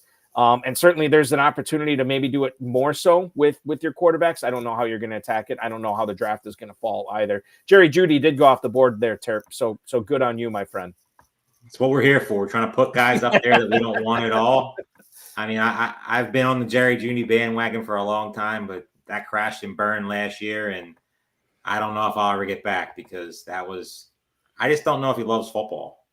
And watching him run routes and just that whole Steve Smith debacle, I mean, it's hard to get excited about a player like that, especially a player that now has Njoku, Cooper, Elijah Moore. I mean, he's competing for targets with a quarterback that we don't even know if he's healthy. So, yeah, somebody else can take Jerry Jeudy this year. If he beats me, he beats me. Yeah, Browns are cheap here. Deshaun Watson going off the board. You guys are on the clock again here at the 14:04. Yeah, so Terp, this is an interesting one because I like 4 and I added 5 in the queue. I still think it's probably 1 based on what he could do in the second half of the season. And also we have a little bit of teammate correlation. Yeah. Is that where your head's at as well? My head would be 1 or 4. I like 2, but 2 we're banking on a trade. Okay, so I don't mind 4 either. I think we close the position if we take 4, and then just I don't know about close. We're very close to it. I think we feel less stress. And I think we can. All right, let's take. We both said it gets ugly. It gets super ugly, and I think 3 might fall. So let's take 4 in our queue. Let's take them. Okay, so we take Bucky Irving. This is, I think, an underrated handcuff. He's more of a handcuff plus if he can earn that weekly receiving role. Interesting that they took him, ahead of a ton of running backs in this draft. He had the poor combine, but this was a guy sort of steaming up beforehand. Really, really can catch the ball. And Rachaad White had that incredible volume last year, but it was Dave Canales, and now Dave Canales has moved on. Maybe they work in a second running back a little bit more, which is I think what they wanted to do last year. It's just their roster was so crappy at the position. So we'll see. I think Bucky Irving's interesting. And if White goes down, Irving would be a guy who catch a ton of passes. That was my question, Theo, is if White does miss any time, what's Irving's role going to be? I mean, is he a player that you would expect, and I know this is best ball, but would you expect top 15 numbers that week if White is out, given a neutral matchup? I'm not sure if he'd be ranked in the top 15. I think he'd probably be a little bit more like RB20, RB21. I'm not sure how much volume he can handle as a runner, but I think he was electric at Oregon, and he actually improved the numbers at their pro day. This was but again, the combine, the 40 was just super disappointing. Mm-hmm. But NFL teams didn't punish him based off his 40. He was like the 6th running back off the board in this whole draft class. So I think Bucky Irving, they clearly is going to be the number 2 back there. I know there's still people that are into Sean Tucker, but at the end of the day, one was an undrafted free agent. I know he was hurt, all that stuff, Sean Tucker people, but Bucky Irving is the dude. They've talked him up. And also Rachaad White has talked him up as a guy who he views as like a change of pace back in the offense, and sort of talks to him about him not like some guy who's trying to, crack into a role, but as a guy that's going to help them this year. So I like Irving here. There were some wide receivers we passed up on that maybe when we look back on tonight, Terp and I could be like, we should have gone with that wide receiver. But Irving, for this sort of draft where we're playing catch up at the RB2 spot, I feel a lot better adding Irving here. I think he'll have a couple of usable weeks for us, especially in this best ball format. What about the question I asked before? I can't remember who I addressed it to. Terp, I'm going to throw it to you. If you guys are the team that is not being the bully at tight end, or maybe another position where somebody's loading up, where you guys are kind of have to face the choice of maybe scrambling and drafting somebody, or still continuing down your path, how do you handle that in a best ball draft? I mean, it's just really what we did when we were the bullies. So, I mean, when we're looking at the positions and how they fell to us, I mean, we are looking for, obviously, with best ball, you're looking for an upside play. With Ty Chandler and Bucky Irving and MarShawn Lloyd, 3 of our picks. I mean, we like all 3 players, and all 3 players are in uncertain situations. I know Green Bay got Josh Jacobs, and they paid him a lot of money, but MarShawn Lloyd is, I know in our opinion, probably the best running back in this draft, or very close to it. Mm-hmm. I mean, he's right up there in the Jonathan Brooks, Trey Benson category, but I like Lloyd better than both. And I feel like he has, who's he battling with? A.J. Dillon? Was anybody really worried about A.J. Dillon? No. I know you, Balky, you hated A.J. Dillon last year, and people still drafted him. Yeah. So, I mean, we're just playing catch up a little bit, but we're not playing catch up in a way where, let's just say we punted the tight end position or punted the quarterback position. I mean, you're seeing these runs, and it puts you behind the 8 ball to reach up, 12, 15, 20 picks above ADP to get a guy who you really don't love, just to fill out your roster so you're not way, way behind the 8 ball. So, I mean, receivers are something we're going to have to catch up a little bit on, but with the bully tight end build, I don't feel like it's something that we got to really worry about that much. And Theo, I think you said earlier, and Terp agreed, if I remember correctly, if you have to take shots on receivers, that's not a bad way to spend your last couple of picks of this draft.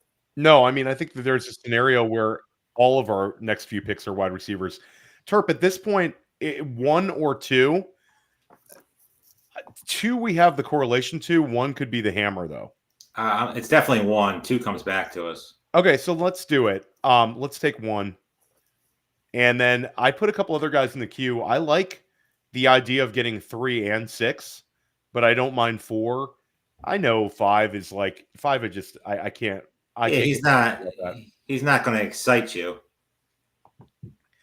I'll throw a couple more guys in the queue. I put 1 more in the queue that sort of makes a little sense. Number 7. And I like 8 a little bit. I think he had a really good offseason so far. And he's a very safe player. Like your argument for number 5, I think 8 is that and then some. I like it. I mean, I like 8 and 4 are the guys that I would want to get at least one of them in this draft. I don't think it's out of the question you get both of them. Both of them. It's definitely a possibility. And with this build, we're betting on one of the 2 to break out, because if one of the 2 break out, we're sitting with a gold minus late at a position where, in some say, we're lacking. Yeah, I don't mind adding 1 more running back. I'm going to add a couple in the queue just for discussion's sake. Yeah. I think for us now, based on who we have, 1 is the one that we're gonna take if he's there at the 1604. And if he's gone, I'm sort of open here. Yeah, if he's gone, we're definitely open. I'm good with. Let's just see. There goes one of the guys. Yeah, so we talked about Demario Douglas, and there goes Michael Wilson, another guy. Guys are on the clock. On deck right now for the pick at 1604. They just took Ricky Pearsall at the 1509. We'll get this pick in right now as you guys are on the clock after Aaron Rodgers goes off the board. Yeah, so we're going to take LMC. It's LMC time. Easy pick here. Guy we were considering in the last round. It's worked out in the last couple of rounds of guys that we pushed. We pushed Ricky Pearsall. We decided to take Bucky Irving over him, and it worked out. He came all the way back. Same thing with McCaffrey, with Jaden Daniels, with Jahan Dotson. I know, week 14 bye scares a little, people, but I don't really worry about that stuff. And getting him where we get him, one of those 2 guys break out with Daniels, and Daniels is what we expect him to be. This makes the build even better. The build is interesting. The build is young, very, very, very young. 6 rookies now on this team. I have some questions about that. I'll ask them to Theo Gremminger and Dave Terpoilli when we come back. You're watching live FFPC Best Ball Tournament coverage here on the High Stakes Fantasy Football Show on the Better Sports Network. We'll be right back after this. Is Dynasty. And the place to play is myffpc.com. Go to myffpc, Use promo code COOP. They'll give you $25 when you deposit $35 or more. Now is the time to get in there and get set up with a startup draft. Now is the time, now that the rookies and everyone are set, because you can go in and you can start the draft and, you draft your Justin Jeffersons and Jamar Chases. And now that we know where the rookies are and where they're landing, you get going on that. So you want to try and set a startup draft for this week coming up if you're not involved yet. So go get involved. Use the QR code here or use the promo code that's in the link in the description here and get yourself going on Dynasty so you can really enjoy these players and draft the players you believe in. If you like Michael Penix Jr., you got to play Dynasty because you got to wait for him, but the payoff is big. And same with like Pearsall and Jackson Smith and Jigba and all these guys. Get in and do that. And I'll tell you what, the orphan leagues over there that we've been talking about, those all got bought up. They're actually all sold. People from this show I know took over a bunch of them. So right now, startups is the way to go. That's the way to rock and roll. It is startup season. Startup season and rookie draft season. That's what's up. Get set up at myffpc.com. Use promo code COOP. They'll give you $25 when you deposit $35 or more and give you a leg up. No dealing with chasing around your friends and making them pay dues and having your buddy be like, oh, dude, I got to quit the league because I got a dog and I can't pay attention no more and I don't want to do trades. Forget all that. You can play online, MyFFPC, high stakes, low stakes, whatever you want to do with experts. And if somebody leaves the league, it goes in that orphan pool and somebody picks it up. The league has never been disbanded on FFPC.com. That's directly from Eric Balkman over there has told me that. So that's what's up. Get set up.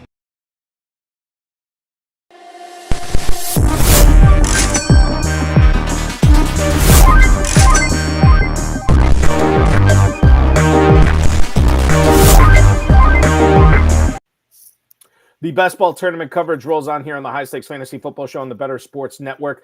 Theo Gremminger and Dave Terpoilli drafting for a $300,000 grand prize. You can join them when you go to myffpc.com. That's myffpc.com. Click on that link for the best ball tournament, register, and get your teams in. $125 entry fee in competing for a grand prize that is $100,000 more than it was last year. Go to myffpc.com to register. Of course, Theo Gremminger from Player Profiler at the OG Fantasy on the X. Dave Terpoilli is at Dave Terp on the X as well. Pearsall and McCaffrey make it 3 straight rookies.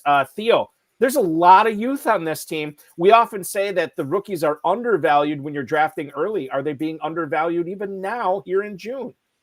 Yeah, I do think there's a chance that I especially Bucky Irving, I think is going to move up around when it comes a little more apparent of his contingent upside. And then Pearsall's the one, though. Like if there's and again, I'm not necessarily betting on a Brandon Ayuk trade, but if Brandon Ayuk is traded, Pearsall's going to move up 4 or 5 rounds. Like 4 rounds, I think, is legit. And then maybe even a little bit higher. He's a super, super athlete. And San Francisco's been really spot on where their last 2 picks of wide receivers in that range of the NFL draft were Deebo Samuel and Brandon Ayuk. So we sort of bet on them to kind of draft these uber athletic guys. You also have the fact that George Kittle's 30 years old. So there's 2 older guys in Samuel and Kittle, and then Brandon Ayuk could get traded. So the pathway for Pearsall being a target in that offense is there. He's also gotten a ton of reps, which matters for a guy like Shanahan with Ayuk missing time. Terp, we're OTC here. The number 1 doesn't excite me as much, but it kind of makes sense with our correlation.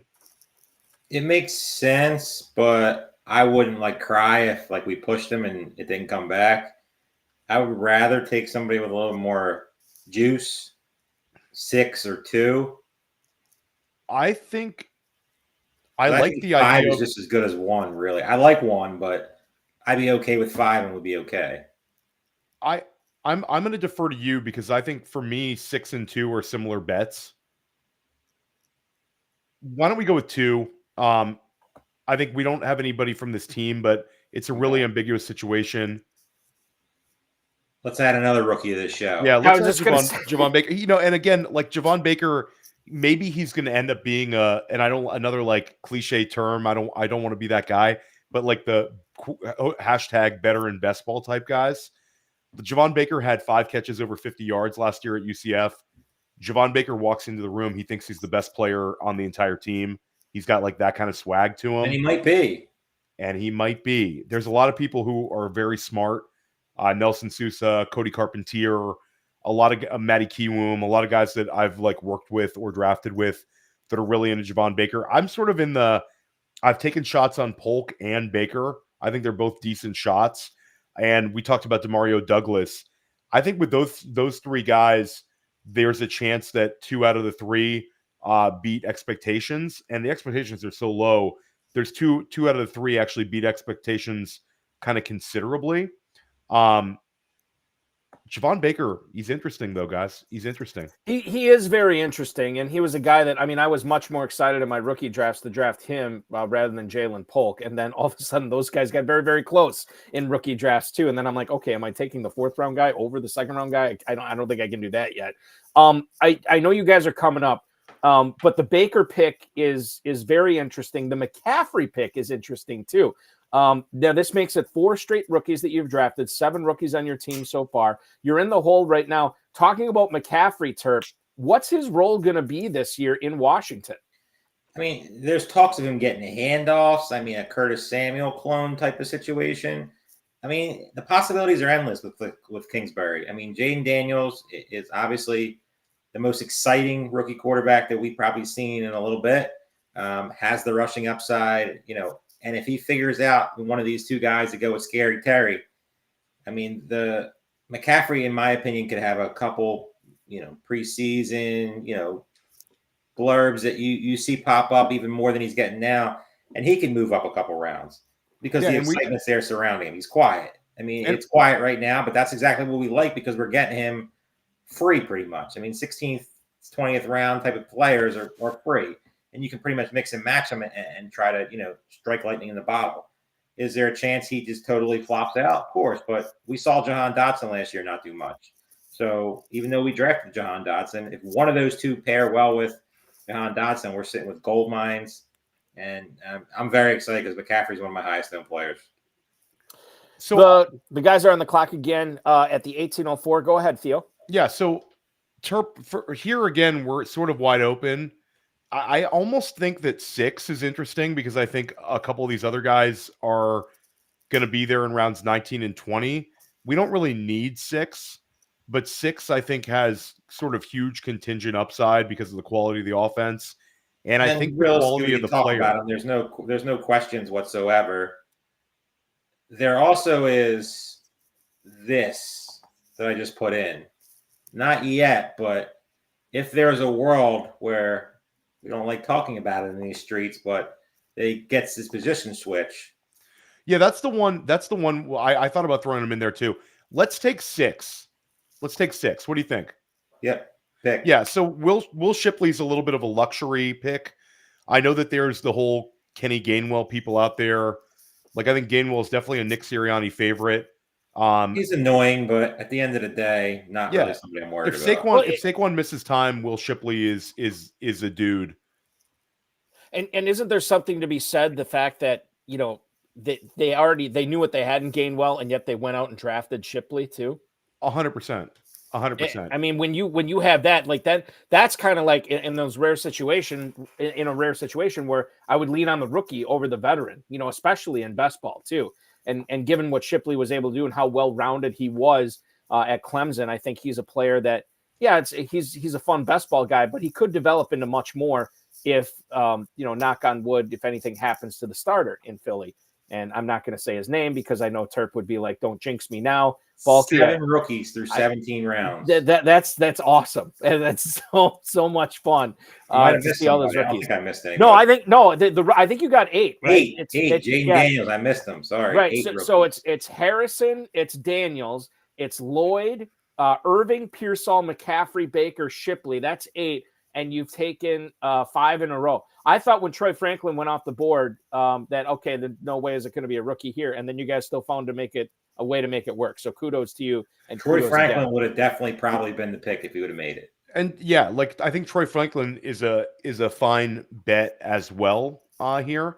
But I don't mind it. I feel like we didn't reach for any of these young players. It all sort of fell to us.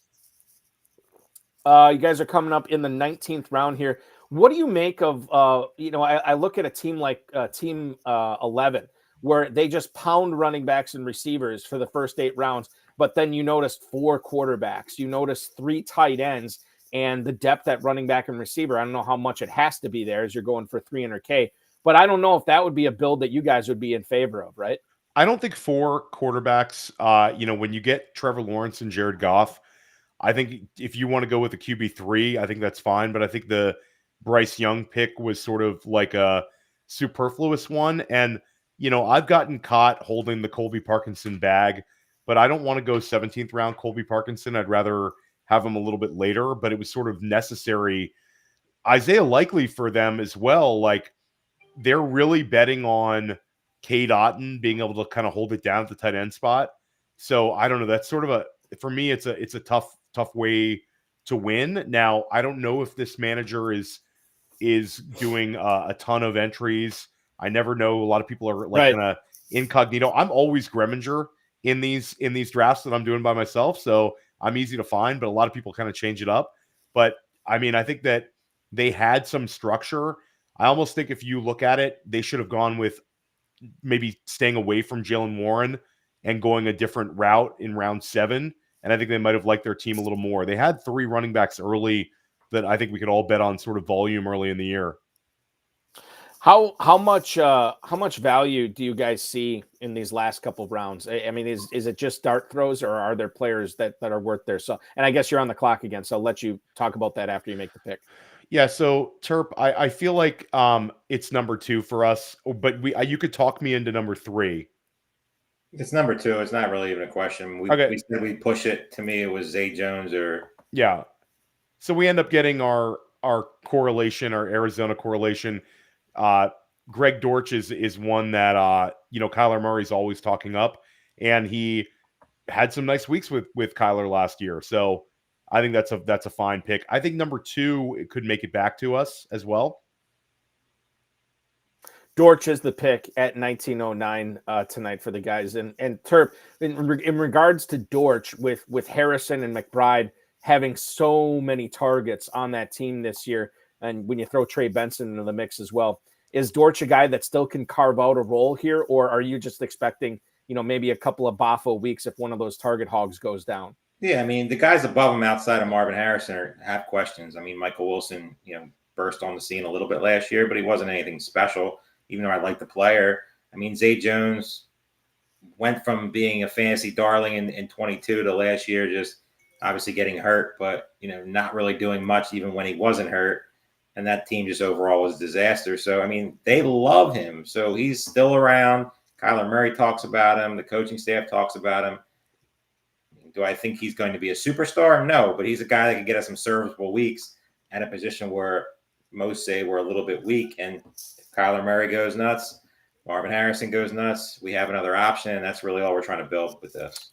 As we come into your 20th round pick, you guys are 3 picks away right now. We look at the roster construction that you have. You have 2 quarterbacks. You have 3 tight ends on this team. I'm counting up the running backs. It looks like you have 6 of them right now. I'm counting up the receivers. It looks like you have 8 of them. Do you guys feel the need to add at a certain position here with this last pick? No, I think we could go either way between running back and wide receiver. And I also think, like, based on how we've caught up, if there was a tight end that would have fallen here, we could have gone back to that well. But Terp, I like our Q. I threw in 6 because it's the ultimate like doomsday pick. You could look at it as sort of burning a pick, but if one really bad thing happens I don't even want to throw it out there into existence for your place. Yeah, I'm not throwing it out there, but it's not like the guy hasn't missed some time before. We might be sitting really pretty nicely if that happened. If we're going to waste a pick, which I would never classify anything as a wasted pick.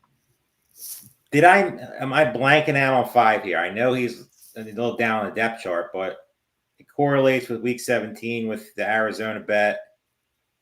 He has that big playability. I'm not pumping the table or anything for him. I think eventually we're going to take 2 here, but I think I hear what you're saying. I think 2 and 3 are both those boring plays that sort of correlate to what we have and make more sense. Correlates with 5. Ingram. I'm still good with 2 though. I like the 2 pick. 2's fine, and it's sort of your anti Jerry Jeudy play, and it's hey, the guy's going to have a couple of usable weeks. If we get any kind of usable weeks out of round 20, I'll say that the guy that we were considering, I don't want to even put it out there. The whole city of Philadelphia is going to be cursing me out, but we already took Will Shipley. I threw out this is not going to be our last bullet in the 125 tournament. Terp and I are going to draft another team. To have a Will Shipley, Kenneth Gainwell doomsday scenario team, it's not what you want to see happen. But no, you could also tell a story where it could happen, because Yeah. Barkley has plenty of questions. Drafters hate him this year, but he got paid a lot. Yeah, that's right. And shout out to Team 10. Yeah, who's in the YouTube chat? Who's in the YouTube chat? Yeah, your Sam Laporta pick I liked a lot. Your Malik Neighbors pick I liked a lot. I thought you did some, and your Trey Benson. You sniped us certainly on Trey Benson. We would have taken Trey Benson ahead of Chase Brown, especially with our structure, and I would make that trade right now. So it was good drafting with you, Team 10. Team 10, definitely. But the Laporta pick probably opened us up to the draft that we had, because if we take Laporta there, we probably still take Kyle Pitts, but then where do we go in round 4? Do we still go Ingram, and then we're way behind the 8 ball at the receiver position. So we made the best out of the situation. Obviously, we would have preferred Laporta, but no downside whatsoever in Marvin Harrison. So guys, initially, as we just have a few minutes left of the show, you're done with the draft on a scale of 0 being this was a total failure of a draft to 10 where you feel really, really good about this team winning the 300K. What number would you put on this one? I feel really good about this team, Terp. I don't know about you. I see no downside. I don't get very excited with these drafts anymore because I do so many of them, but this is as good as I could draw up. Quarterbacks, no issues. Tight ends, no issues. Wide receivers, in my opinion, no issues. If you're going to pick, I guess you pick the running back position as the one. But, if we can just get Chase Brown to be what we think he's going to be, and then Chandler and Jones be that 60-40 split type of situation, and get something from maybe a Josh Jacobs, missed a couple of weeks. I never wish injuries on anybody.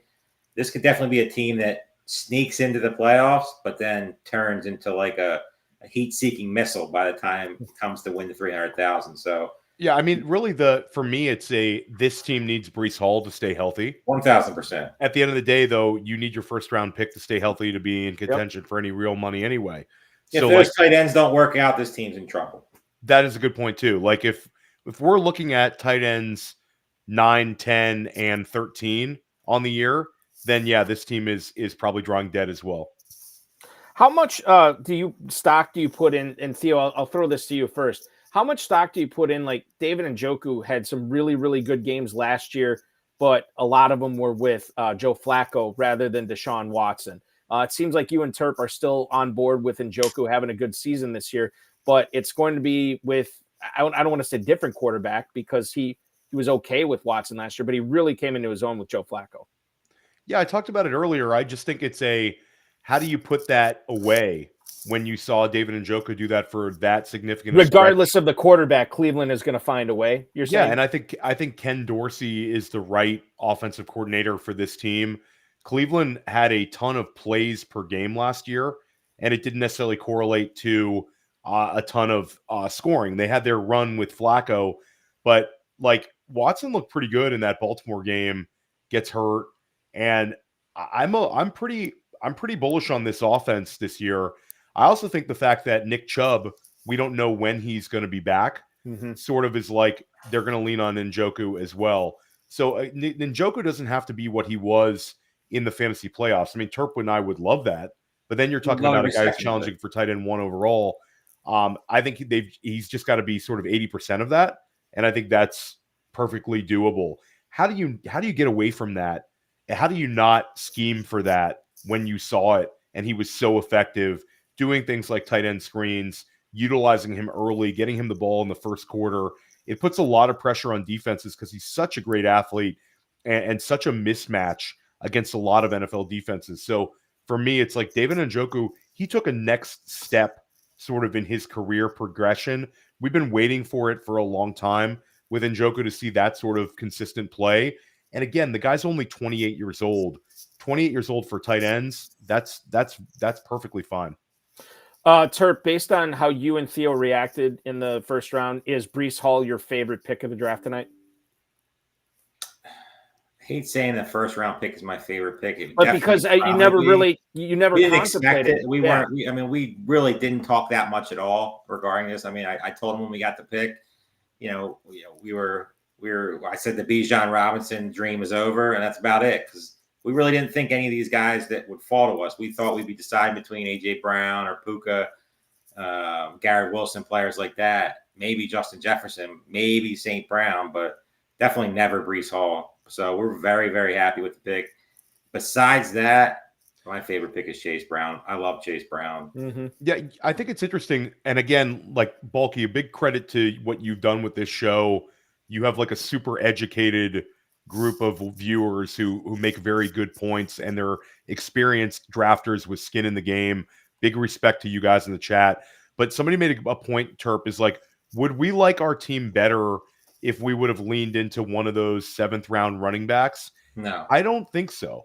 So I understand where people are at right there. But if it was like a Ramondre Stevenson instead of David Njoku, we still probably go Kyler Murray, and we're having to take another tight end and maybe pass up one of those upside RBs.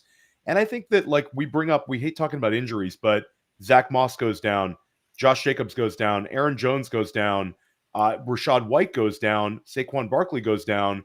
We're sitting on a bunch of these guys who have juice, are all athletic, and can all catch the football. So I don't know. I think it's hard to kind of play like revisionist history when it comes to like live drafts like this. Mm-hmm. But yeah, I respect the point, but I don't think I would like this team more if I could make that trade. Yeah, the only pick that I look back at that I had any questions, and the only one I really probably didn't really agree on, was Njoku over F1. I mean, I probably would have leaned F1, but when you look at the overall build and you try to be different without being, we talked about it before. Some of these people just get too crazy with builds. They start off 4 tight ends and a quarterback and just get too wacky, sort of what Team 2 did. But Njoku will just separate us from, nobody's going to have this build. I mean, I would have to look at Stack Finder on Mojo to see how many guys would have this build, but I'm going to guess it's probably none. Yeah, Mackenzie Kramer, who was last night's guest on the High Stakes Fantasy Football Hour, he points out, he said, great team. His main issue is Njoku over McLaurin. But Theo, if I remember correctly, that it was pretty close between those two players for you at that spot. Yeah, no, for sure. I think it could have gone either way on those. I think they both would have made some sense structurally, and I have exposure to both. So yeah, I mean, at the end of the day, I'm okay with both. And then at the end of the day, that's just the kind of way this build went. And then also one kind of underrated aspect of going with what we did is we took a bunch of shots on some unknown upside wide receivers, where it's sort of like we're not just throwing darts at rookies. There's pathways for those guys this year, especially in this best ball format, to have these spike weeks. And a good point by Mac Nova. We didn't know we'd get Daniels at that point too. Right, exactly. Yeah. Yes, totally. We have this was so much fun tonight, guys. I learned so much. I'm trying to soak it all in. I'm trying to be a sponge. Hopefully this draft was sponge worthy for my brain to soak it in so I can get all this stuff for my own drafts. Theo, I know you just had a new Dynasty Life podcast come out, which is awesome. Tell the listeners and the viewers, I guess, what they should be paying attention to for you going forward with everything you have in the hopper over at Player Profiler. Yeah, so I think the people in this chat, this is a redraft kind of centric crowd. I'm putting out a lot of Dynasty Life, which has been a really successful show for me, and had a lot of support from FFPC people as well. But press coverage and First Class Fantasy with Billy Muzio, those two shows, I think we're doing some really, really good things. Darren Armani, Fantasy Mojo, was on with me last week talking about FFPC ADP, high stakes ADP. And then I had Nelson Sousa, who I think is one of the best players in the country, and I've split some teams with. He came on and we talked about some targets and fades. I've got Dwayne McFarland coming up. I've got John Daigle coming up. Billy Muzio and I have Pat Fitzmaurice coming up. So we're really trying to find people edges to help them win. We have skin in the game ourselves. We talk about high stakes and respect high stakes. I think there's a lot of shows and a lot of people out there that are smart fantasy analysts, but don't necessarily talk the same language that the FFPC drafter and some of your competitors speak. Yeah. And I think I do. And I think that it becomes really actionable for also the people that don't play FFPC, but they play home leagues that are competitive.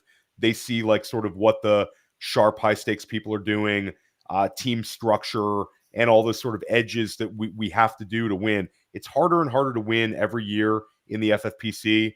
And I think we're going to try to help people do as well as they can this year and hopefully win some money. We've also got Dan Williamson. We've got Mike Shope. We've got Adam Krautwurst. We've got so many, Billy Muzio, I've mentioned. We've got so many sharp voices who sort of speak the language that your audience speaks over at Player Profiler right now. And I'm really proud of what we've done to, I think, put ourselves like first and foremost at the top of the list for high stakes fantasy football content. It's so great. It's so great. I mean, there's so many podcasts. You do an excellent job over there. Obviously, with Dynasty Life, what we talked about, but press coverage, first class fantasy. My personal favorite is the Sonic Truth, because I think that it's all great to have great content, which all those do. But I think you guys have this magic, chemistry with you and Alan Soslowski, and obviously the Podfather. It's like a three-man weave, right? You guys know when to lay out, you know when to stop talking when Podfather takes over. Podfather can kind of sense when he knows that this is going to be a good bit. That's my favorite show on there. It is so good. Alan Soslowski is so. I mean, I highly recommend Alan's stuff over at RotoWire as well. Yep. He's such a good guy to podcast with. Obviously, everybody knows Matt, but Alan is like hilarious, really keeps the show moving well. So yeah, no, I appreciate that. And I would be remiss if I also didn't mention Chris Vaccaro podcast with us during the season. He's an NFFC Hall of Famer who's done well in FFPC leagues as well. So another high stakes, highly successful person over at Player Profiler. So, you play high stakes, where you want to get your content. At the OG Fantasy on X to follow Theo and Terp. We will follow you at Dave Terp, and you're on FFPC draft coverage this Tuesday night, right? Tuesday, we have Nelson coming on to go over Fantasy Pros draft, and me, Aiden, will be there interviewing him, getting his knowledge. Like you said, Theo, he's probably one of the best, if not the top. He's on the short list of the best players in the world. So to get him on there and get the knowledge will be great for the show. I mean, definitely tune in for that. I think it's 8:30. We'll be starting. So definitely Nelson will be on. It'll definitely be a lot of fun.